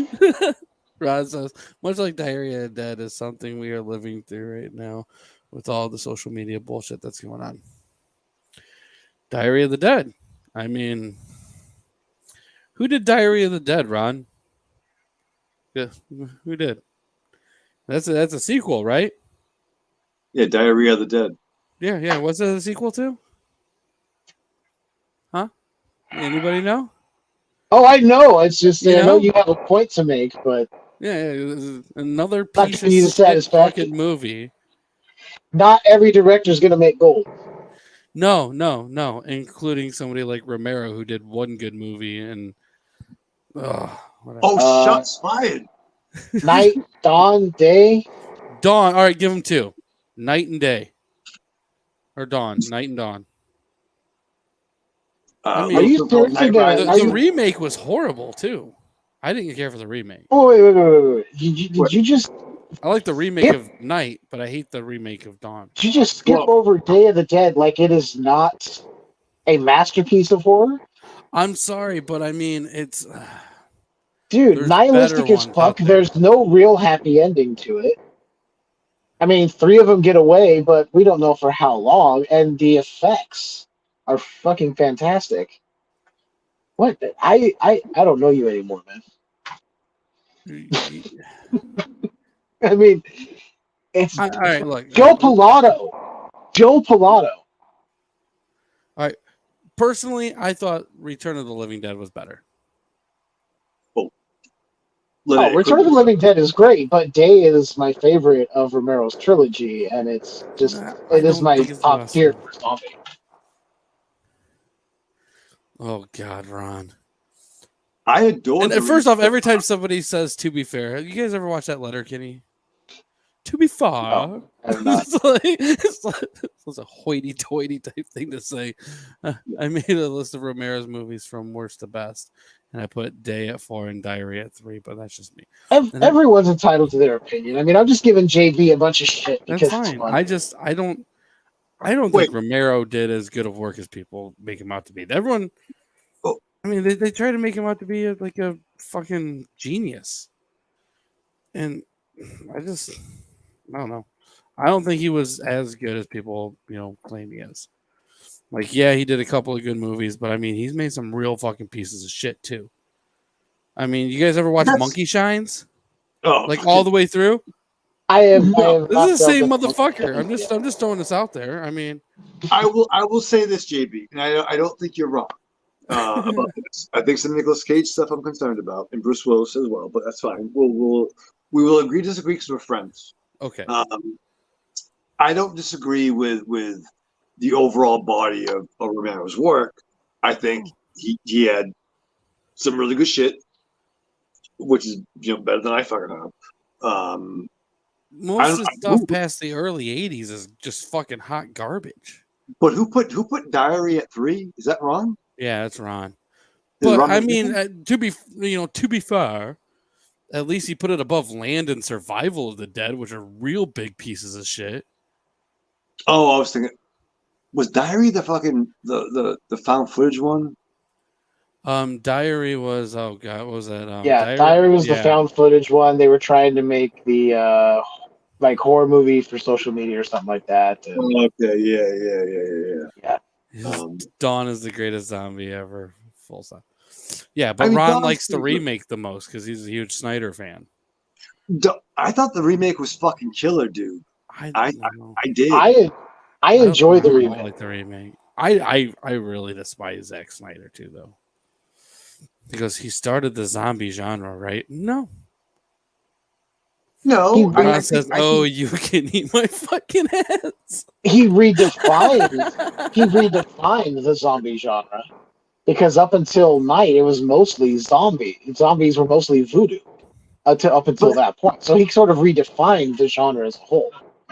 But I think 28 Days Later gave us the modern day fast zombies. And of course they were infected. They weren't zombies. Yeah. But I think like you could have the Draculas in Near Dark. You could have Bela Lugosi Dracula. There's all kinds of different vampires.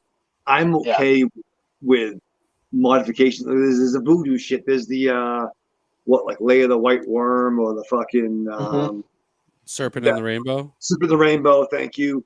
Yeah. A good zombie movie compared to the Romero ones. But I thought what the Dawn remake did was it gave you really strong protagonists, and pre-Walking Dead, right, wrong, or indifferent. If someone would have told me that one of my favorite comics would be a black and white zombie comic, I'd be like, you're fucking lying. And I think The Walking Dead did a drop off. Yeah, I'm not saying it was fucking a masterpiece. I haven't seen the ending yet. But overall, I think the Snyder and 28 Days Later redefined what could be done. And it still means, I think when it comes to redefining zombie movies, the movie Zombies did a better job. If you haven't seen that, that's a zombie movie from the perspective of the zombies who don't know they're zombies and they don't know why people are trying to kill them. That's redefining the fucking genre right there. Oh, that was also the premise of, I think it was an episode of Masters of Horror. I wouldn't be surprised. That was the shit. Yeah. Trisha, is the last pig an allegory for racism? I mean, I think you could read into it and see that there's that kind of stuff there. Right. Whether it's what they were going for. Because to me, honestly, looking at this thing as a whole, the animation came off as something you would have seen on like early Cartoon Network, like some weird ass shit. Well, like I said, I think this is a nod to the animation company more than anything. See, my mind went to a little bit Ren and Stimpy too. Right. Well, I mean, that was like the only real kind of like raunchy cartoon back in the day. And I think that what surprised me. So here's the thing. So it's let's take it back to Tales from the Crypt. I did like the Crypt Keeper narration, but I thought it was really still. And I've been guilty, and I've done at least 7 episodes of the series. I think I'm at 10 episodes overall. Where's my gold jacket and booking fee? But before that, if you want, I can send you a complimentary bag of pizza combos. Yeah, I do want those. I haven't eaten yet. They're not pretzel ones, though. So that's fair. Let's slow it down. The next show will have a budget. I'll send you that, but you got to cover shipping. At that point, it's probably cheaper for you to go to the gas station and buy your own bag of combos. I have a gas station, bro. I can go over there. But what the fuck? I No. thought the twist was going to be, and spoiler alert, this episode sucks, so we're going to fucking whatever the fuck. Yeah. Watch does. season 1. That was good. Season 2 and 3 were fucking amazing too. For sure. Oh shit, my battery's totally dying. Oh, well, then let's go ahead and go through this episode a little bit quicker and wipe this bitch out then. So, so Dudley goes to jail. Yeah. Boom. Drinky and Smokey become ghosts and carry Dudley out to a castle to basically make fucking Frankenpig and use Frankenpig to kill the big bad wolf, Yeah. which he ends up eating him. And then, is this the 12th? This is It's the 12th episode of Tales from the Crypt from season 7. Were you expecting greatness? No, we were not. No, not at all. I mean, this is. I mean, but did this feel like it is sad? So, And just so you know, I mean, I did accidentally label this show wrong. This is the 13th episode, but that's my fault on labeling right there. what is that 13? Huh? It's 13. No, this is episode 13, but I actually accidentally labeled the show as 12. Yeah, so that is entirely my fault, but it happens. I mean, yeah, I have to do a lot of this stuff, and sometimes I'm going over the podcast stuff, and sometimes because there's a difference in time because we do live show, it comes on podcast a couple weeks later, so by the time it's. I'll look at the podcast and be like, oh, 12's next. And it's like, no, they have that uploaded and blah, blah, blah. But no. And no, I was not expecting greatness. But after they end up creating Zombie Pig, he kills the big bad wolf. Dudley feels bad, tries to kill the zombie, does not work right away. And then by the time he is able to, the big bad wolf is now a zombie inside of the pig and eats him. And we end the episode there.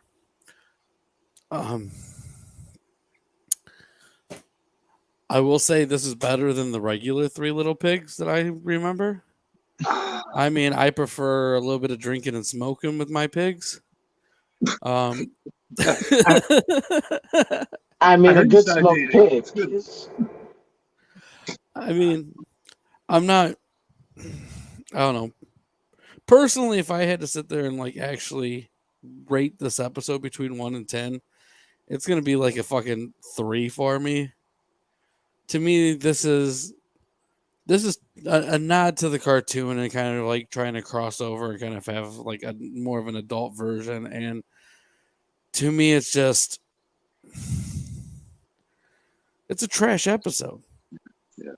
There was no real effort for this. I mean, just like the majority of the season, it's just, this whole season's basically a fucking cop-out compared to the rest of the show was. With season 2 and season 3, I mean, you're putting out some of the greatest horror television ever fucking created, and then this is how you're fucking ending this show? I mean, I love this show. I love what it is. I love what it's become. I've loved that, people like John Cassier could basically make an entire fucking career around just doing conventions on being the Crypt Keeper. I mean, it's awesome, some of the stuff that's come from this. Yep. But this last season itself, I mean, HBO, you're a fucking cocksucker for letting this go the way it did. That's simple. But I mean, it gave me 6 years of great fucking stuff before this. So, you gotta take the good with the bad. I mean, kind of like how The Walking Dead gave me 2 good seasons and 17 bad ones. You take the good with the bad. Ron says, even better than that green jelly little pig. Thank you. So I was gonna say I knew there was going to be a tie in there eventually. Yeah. And I think and that was a good. Who said that? That was Ron. Ron. Oh, Ron. I love Ron so much. But yeah, that was the most hardcore fucking little. That said all you had to say about the fucking little pig fucking universe. Yeah. We got it.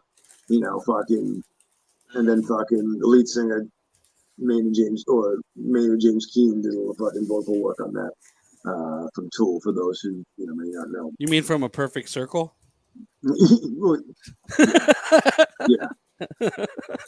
yeah, that bad. They put out some good shit.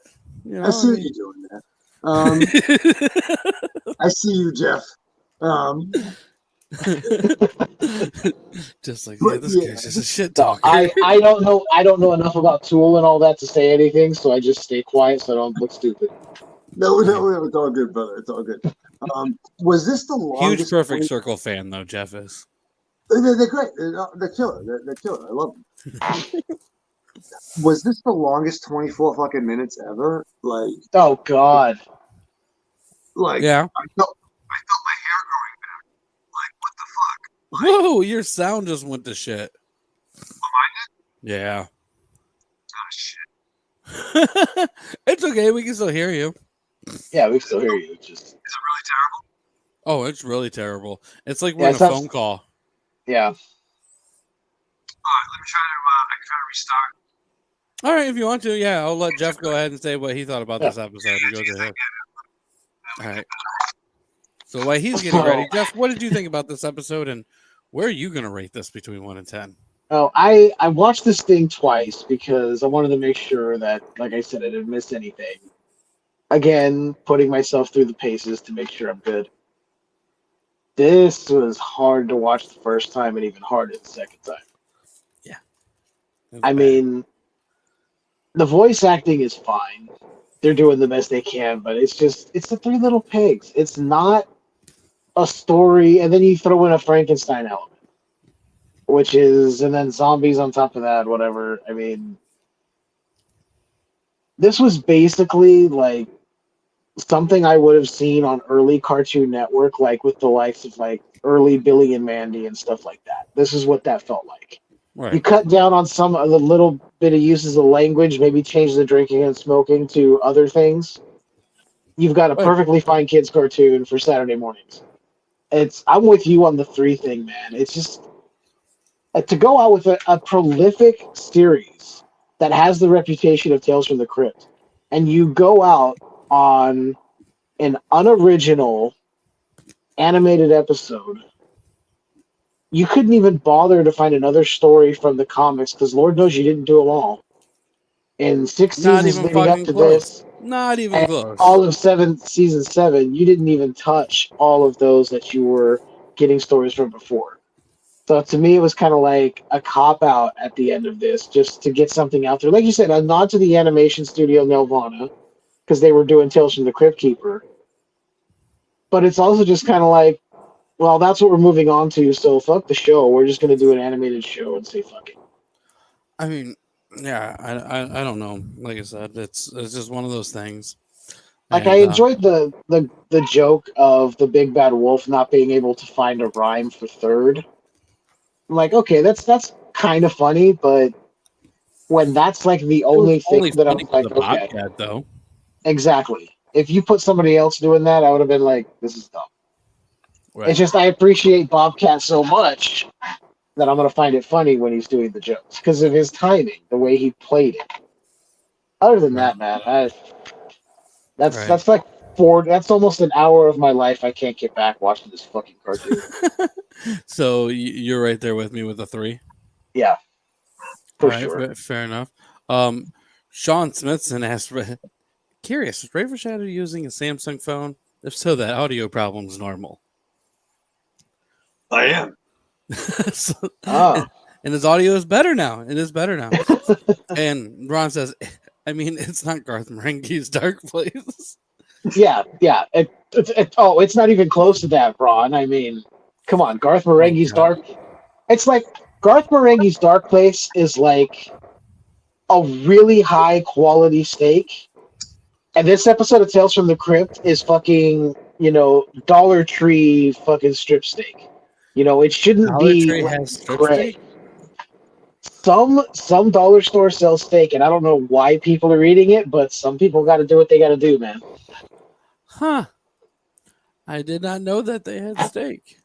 Yeah, they're like, oh, you can treat it just like any other cut. I'm No, like, you don't no, do that. no, You don't do no. that.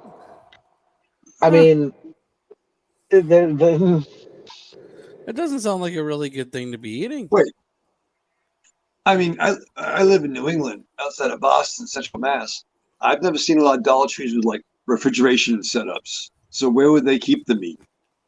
there's a few that I've seen have refrigerators put in because like the ones around here they would have like popsicles and stuff for the kids.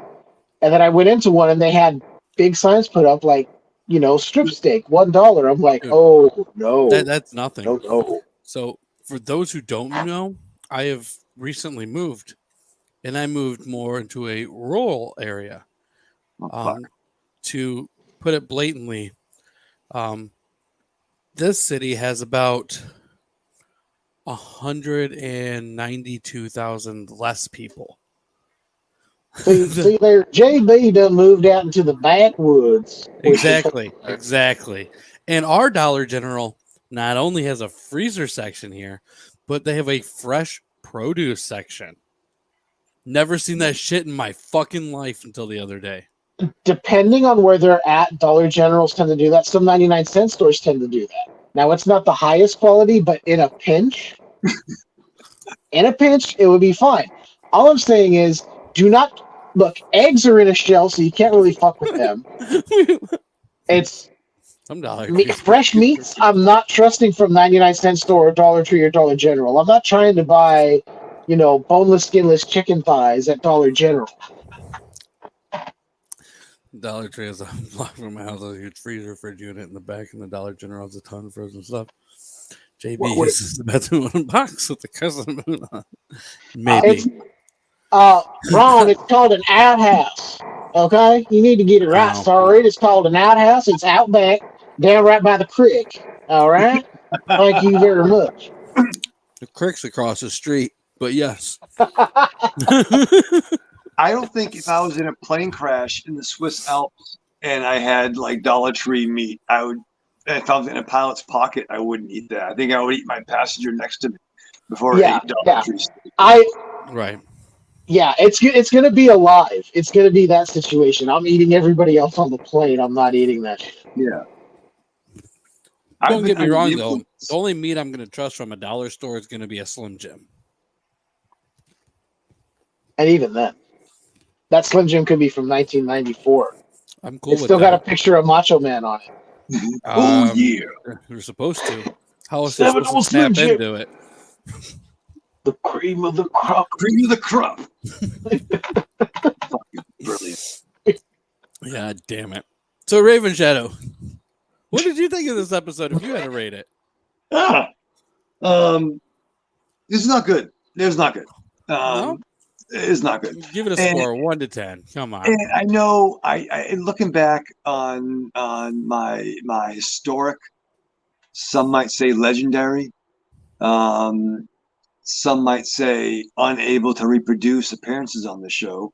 I wouldn't say it, but some people might. Many are. Many people would. 2 people may.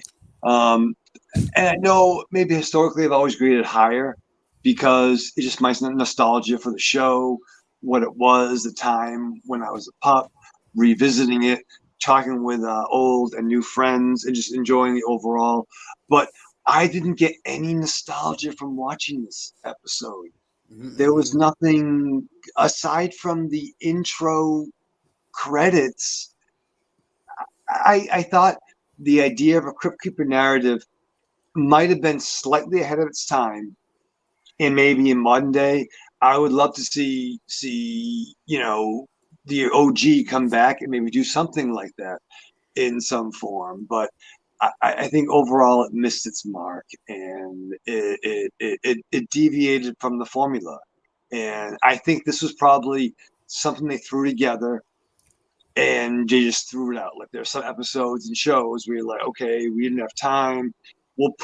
We filmed this in season 1, but we're putting it in season 2, and it might not be the same narrative. It just seemed like a fucking really episode, and for the potential that it could have, the execution was really poor. So I gotta say, this is a fucking.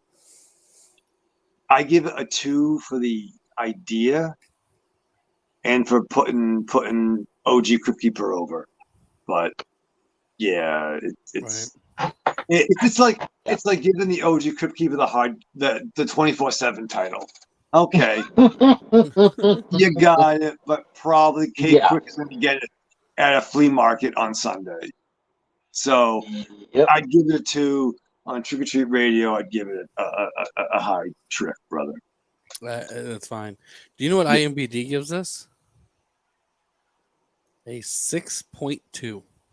Go home, IMDb. You're drunk. Yeah. So no shit. I just want to go out here and throw this out there that there's been 524 votes on this one. By whom? Everybody who voted above a 3, which I mean is a very low percentage. I mean, most people voted a 7 or a 9 or 7 or 10. No joke, dude. 117 people of that 500 something voted as a 7. 100 gave it a 10. No. 78 gave it a 6. I mean, dude, 29 people gave it a 1. 14 gave it a 2. 26 gave it a 3. The rest of you guys are fucking retarded. That is probably not the right thing to say. JB, it's pronounced retard dead. Right. I forget what do they call it nowadays? Well, it could be a. They call it from Florida. I'll tell you after this.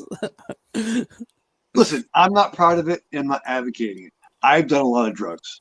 Okay, I've never been high enough to fucking give this a fucking 10.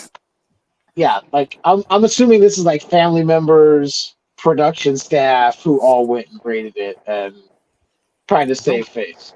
I don't know. No idea. This can't be people in their right mind. No, I'm concerned. Smithson says very low grade meat also use meat glue to make them look like certain cuts of meat. And that meat glue thing sounds terrifying. Yeah.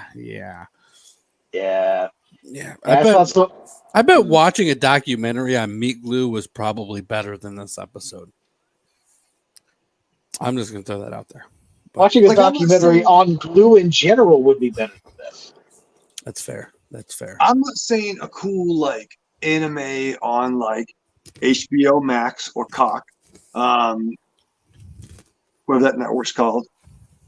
A cool take with some cool, HBO Spawn animation or the Castlevania show on Netflix, something cool with a Crypt Keeper narrative.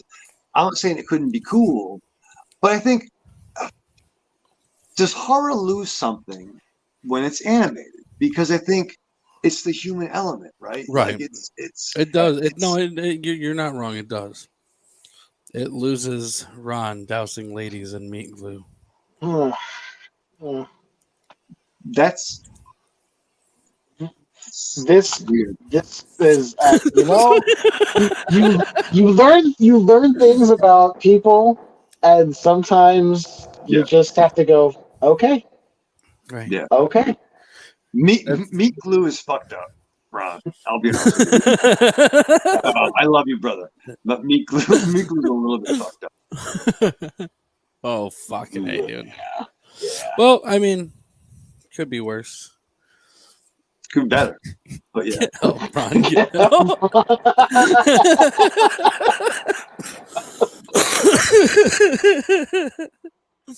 Ron, I mean, that might be Ron's help is, I mean, what he does with the meat some glue. people get over things in different ways.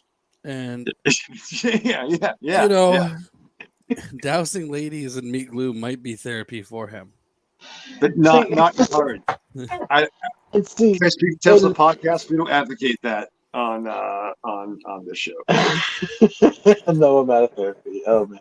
And see, in my fucked up head, when I hear him say, when he comes up on screen and it says dousing ladies in meat glue, my brain goes to the Chappelle Show skit of R. Kelly, where he's got the big barrel of R. Kelly's doo-doo butter and he's spraying the girls down with his pee and all that. Yeah, that's where my brain goes. And I'm just seeing Ron with barrels of his meat glue. And, yeah. I mean, I imagine it's probably the same. No. You know, I never would have thought about it until now, but I think you're right, Jeff. R. Kelly and Yeah. Ron are a lot alike. No, I'm No, joking. I'm that's joking. not what I was insinuating at all. Oh, my bad. I must have took that the wrong way. Yeah. I was saying my brain was likening the Dave Chappelle parody video of R. Kelly to, I was joking. I don't know, man. I'm beginning to wonder. I mean, your hatred of Nick Cage and Bruce Willis, I'm beginning to. Well, my bad. All right. I never a huge Nick Cage fan, and Hey, man, you're entitled to your Bruce opinion. Willis is. I it's mean, fine. he has a few good things. I just think his fucking stand-up career sucked. Hey, man, Bruce Willis did some really good wine cooler commercials back in the day, Yeah. too. Oh, That was the God. fucking theme of the 80s, dog. That was good. Oh yeah, yeah. Yeah, My boy. parents had those. My parents had those in the fridge growing up. I remember. Little Bottles and James, clap your hands. There you go. Thank you for your support. Thank you for your support. Oh man, what the fuck? Oh boy. Well, I just can't think what a beautiful way to end the series on. This is right. Well, I mean, as far as ending the series, yes. I mean, we got one more episode we're going to do on Tales from the Crypt, and we're going to be talking about the cartoon, the game show, just some odds and ends stuff. And then for those really interested, we are going to do an episode on Evil Dead Rise.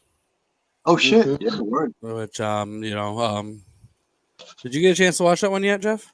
Oh no, I've been waiting to watch it closer to the date because I want to be fresh. Oh god, I've already watched it a few times. I'm avoiding spoilers and anything, so I don't know anything about the movie other than what I saw in a teaser way back when. Right. And then just because I know Chuck Nasty isn't watching, we're waiting on him to come out with the book, and when he's getting ready to actually start promoting it, he wants to come on and do an episode. So me and Jeff were talking, and I'm not going to say this was Jeff's idea because it was probably more on my idea, and Jeff probably doesn't want to say anything anyway. Oh no! I will take 100% responsibility because I'm pretty sure I'm the one who said let's do that when we found it. Well, either way, you said you wanted to do the movie. I said that I wanted to kind of force Chuck into watching it because I think it's going to be kind of a shitty movie with all puns intended. Ravensshadow's on pins and needles. He's like, "What is it?" It's on the edge of your seat, man. It is called. Yeah, I am. It is called Thunderpants. wait. No. Do you want me to read you the synopsis? Fuck hell yeah. All right. The synopsis for Thunderpants. An 11-year-old boy's amazing ability to break wind leads him first to fame and then to death row before it helps him fulfill his ambition of becoming an astronaut. Wait, what? It's a movie about farting. I get it, JB. I get it. Thank you for explaining it, though. For those Sorry. You're right. Congrats, Chuck. You get to do the good movie. And shame on me. Maybe I've been drinking for a while. I thought we were just talking about Evil Dead, and I was like, oh yeah, I think top to bottom, Evil Dead is probably the best franchise in terms of overall output. But I like how we got back to Thunderpants and about the poop movie. That's good. Count Dooku, callback. There we go. Count Dooku. Yeah. I mean, I'm not even gonna lie though. I am really excited to watch Thunderpants. Me too. I'm excited just to see what the hell's going to happen because it's going to be a train wreck, I think. Oh, yeah, because I plan on watching some really top-notch movies, like horror movies, before and after it. Yeah. Just so he thinks he's going to get, like, one of these really good horror films. Like, maybe we'll tease, like, oh, next week we're probably going to do Poltergeist. And then we're going to throw out Thunderpants instead. And just come No. Don't tell him which Poltergeist and then tell him it's the remake. That's a dick move. But I gotta agree with Ravenshadow about the Evil Dead franchise because I have a special place in my heart for that franchise. Right, like think about, and I have seen the film, and much like Jeff, all I knew was it took place in an apartment complex. That's not a spoiler. Have you seen it yet? I did. Yeah, I Right. did. We did it on the show a few weeks back. And truly, like, for every horror franchise, I think top to bottom, Evil Dead really is the pound for pound. I think if you take the new movie out of the equation, take the worst movie out of that, it's still better than most. The And remake? even the remake was fine. Well, the remake was remake's the fine. next one. That's the worst. But that's the thing. But I mean, for me personally, Army of Darkness is my favorite, just because that was the first one I saw. Okay, say right here. That's what And- Dana De Lorenzo said to me too. That was my introduction. And I knew I was seeing a lot of like Dark Horse in comics back in the day. They had like ads for like Dark Horse comic adaptation. What's this about? And then that was just, it blew me away. And then we backtracked. I actually saw it in reverse. I saw Army of Darkness, Evil Dead 2, and 1. It's what was available at the video store in those days. Mhm. And then I got a chance to actually meet Bruce Campbell at a signing, and it was so cool. If Chins Could Kill tour, it was super man. Yep. Super At that time, I killer. lived about 20 minutes away from Detroit. So, I mean, he did a lot of shit out here. And he's great. And I thought, I watched Briscoe County Jr. I watched whenever he was on. I never watched. Hercules, The Legendary Journeys. Yeah, but he was like a Total And- Eclipse or whatever the fuck. And Xena. He did Xena. King of Thieves or Jack of All Trades. Remember that shit? Fucking. And then I thought Ash vs. Evil Dead was brilliant. And I still got to finish that series, but it was so good. He was just so great as, I mean, any You haven't world finished it? weary Ash just trying to. Oh, God. to do it, and after years of being told you're making a part 4, like, no, they never made any money. To get 3 seasons out of this franchise that kept it real, and say what you want with the remake, I think what's funny about Evil Dead is it's the only horror franchise that I'm aware of that the face was bigger than the heel. Like, there's no Evil Dead. It's the Deadites. It's the monster, but the face is actually the face of the franchise. And as far as the remake goes, there was no Ash character. There was like Ash surrogates. Like, I thought there was, there was that one dude who took all the bumps. The one chick that was kind of badass. And they kind of spread out the character. And I'm fascinated by your discussion. I can't wait to hear it. All I'm gonna say is I really enjoyed Evil Dead Rise. I did. I'm so looking forward to checking it out. Yeah. Anyone that I know that has seen it has been positive, and I'm like, good. Don't tell me any more than that. Not that I'm getting my expectations high, because I try to go into everything with low expectations. So if something is great, I'm blown away. I'll say it's worthy of the canon. And judge for yourself. Nice. Yeah. Nice. I've seen it. You already know vaguely what I think. And I haven't told you a lot, but, I'm basically, in a nutshell, in the same boat as Ravenshadow on that one. Cool. Yeah. Yeah. But you're going to have to wait for us to talk about that movie before you hear what we really think about it. So. Oh, yeah. Anyways, let's go ahead and just wrap this episode up, man. It's been 2 hours and 15 minutes, damn near. Yeah. And Ron says he put his list out. I'm assuming probably a favorite Hercules, the Legendary Journey episodes. Which one? Ron is the only person I know that liked Young Hercules more than Legendary Journeys. I'm going to ask Ron if that list for Hercules, as possibly even Xena was the best episodes to fill up your barrel of meat glue to. Because we all know there was some softcore stuff going on. Man. I'm happy you're able to make it too. Yeah. Yeah. Well, I'm sure we will shortly find out. But anyways, thanks everyone for watching. Ravenshadow, man, why don't you tell everyone where they can find you? Oh, Bo Bambaleo. Yeah. So I'm a co-host on Trick or Treat Radio podcast. We've been doing the show for pretty close to 11 years now. The audio drops every Friday morning on all the platforms. We do a live show on Thursday nights around 8 p.m. Eastern Standard Time.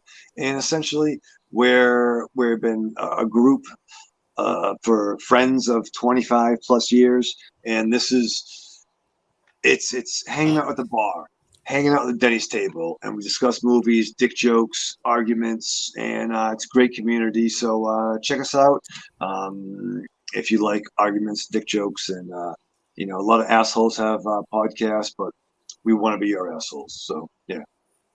Awesome. And we got one as last question asked from an audience member. So I'll just go ahead and throw this up there for all of us before we get out of here.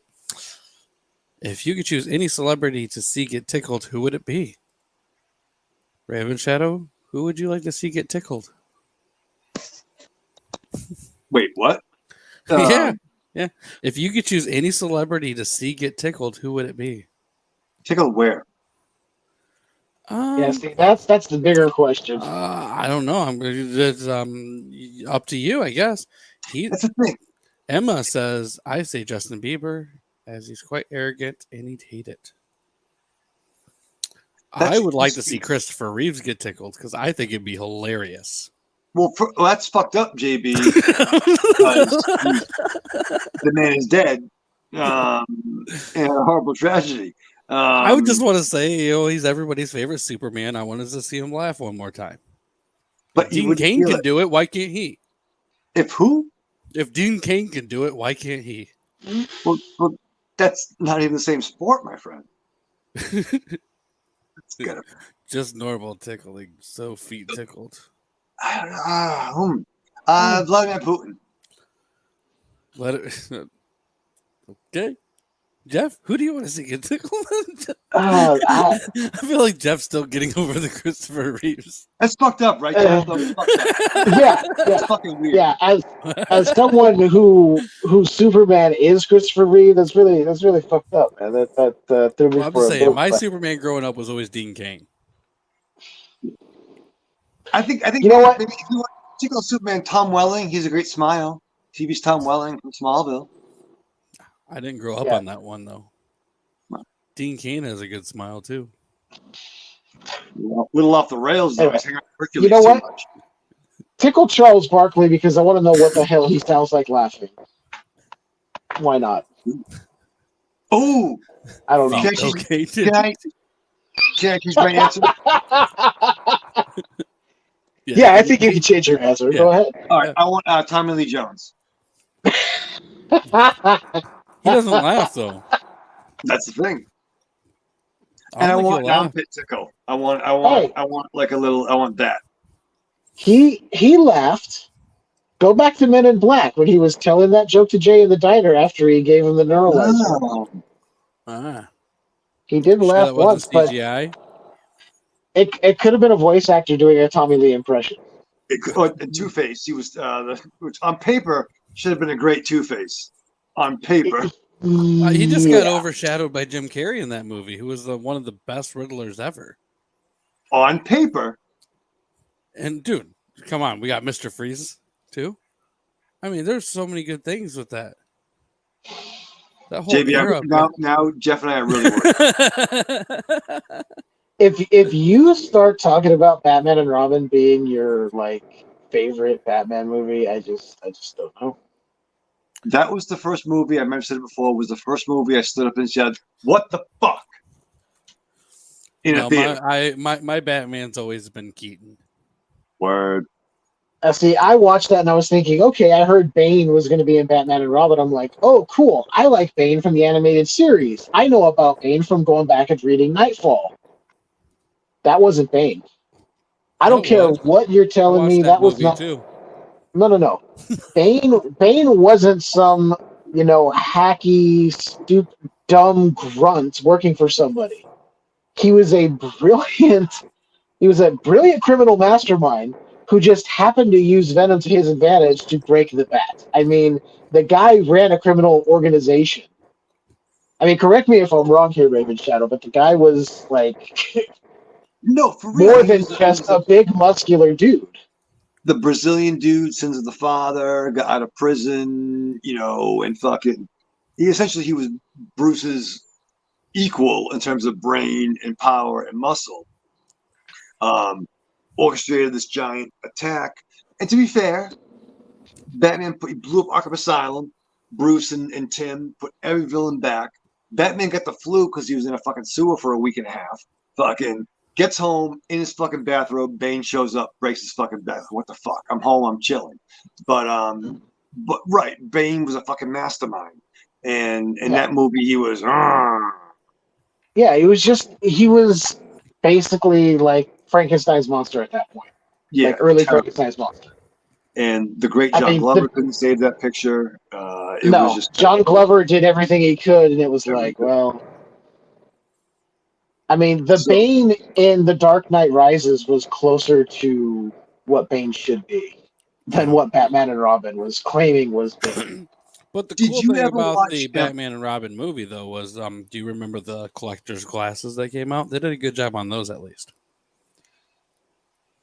Yeah, good. I had the whole set of the collector fucking Burger King fucking giveaways. No wonder fucking Tarantino hates superhero pictures.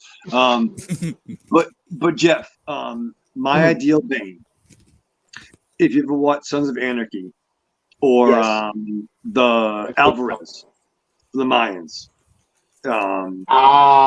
Okay. That's how Bane sounds like to me. Like, yeah. You know what I'm saying? That kind of dude, I like the Bale voice. I did. I even whatever do you mean? It's stupid, but I liked it. I love. I'm the same way. Yeah. I do. It's a weird kink I have. I'm fucked up. But for me, like Alvarez from Sons, and the best part of the last Rob Zombie picture, the third part of Three from Hell. Three from Hell. When he showed up, I'm like, oh shit, we're gonna get a fucking luchador fucking thing throw down, like a fucking El Santo type thing. That's what I was expecting. But that's what Bane is for me. With that makes a lot of sense. I see it. As someone who's seen Sons and knows his work, yeah, that makes a lot of sense to me. You know what I'm saying? Sons, but I always imagine Bane kind of sounding very similar to Tom Hardy. And I love Tom Hardy and Benicio del Toro. I can't fucking understand what those fucking guys are saying. I love them though, but right. Anyways, this is getting quite off the rails. Yeah, we need to get out of here. But dude, thanks everyone for watching. Remember, check out Ravenshadow over on Trick or Treat Radio. Check out Jeff over on the Skewered Universe. All the links are in the notes. I mean, they're all over the fucking place. Yeah. I mean, go to Tales from the Podcast. You go to Jeff's bio, you can get a link to Skewered Universe and all of their stuff there and where to find them. Yep. You want a comic book? Check us out over at the Tales from the Podcast. You want some meat glue? In the show notes, I'll send you Ron's phone number if you really need it. You have to get that on the Tales from the Podcast shop zone. Get your meat glue ticket, meat glue t-shirts. I mean, I might have to talk to Ron and do like a meat glue thing. They'll look like those old Val Venus shirts with the cum writing. Oh, bro, I have my DX69 jersey upstairs, dog. Don't tell me. Oh, all right, guys. Thank you all for watching. We greatly appreciate you guys. Remember, come check us out next week. We'll be talking about some more cartoon shit. You might like it. You might not. If you don't, go fuck yourself. But with that being said, the crypt is closed.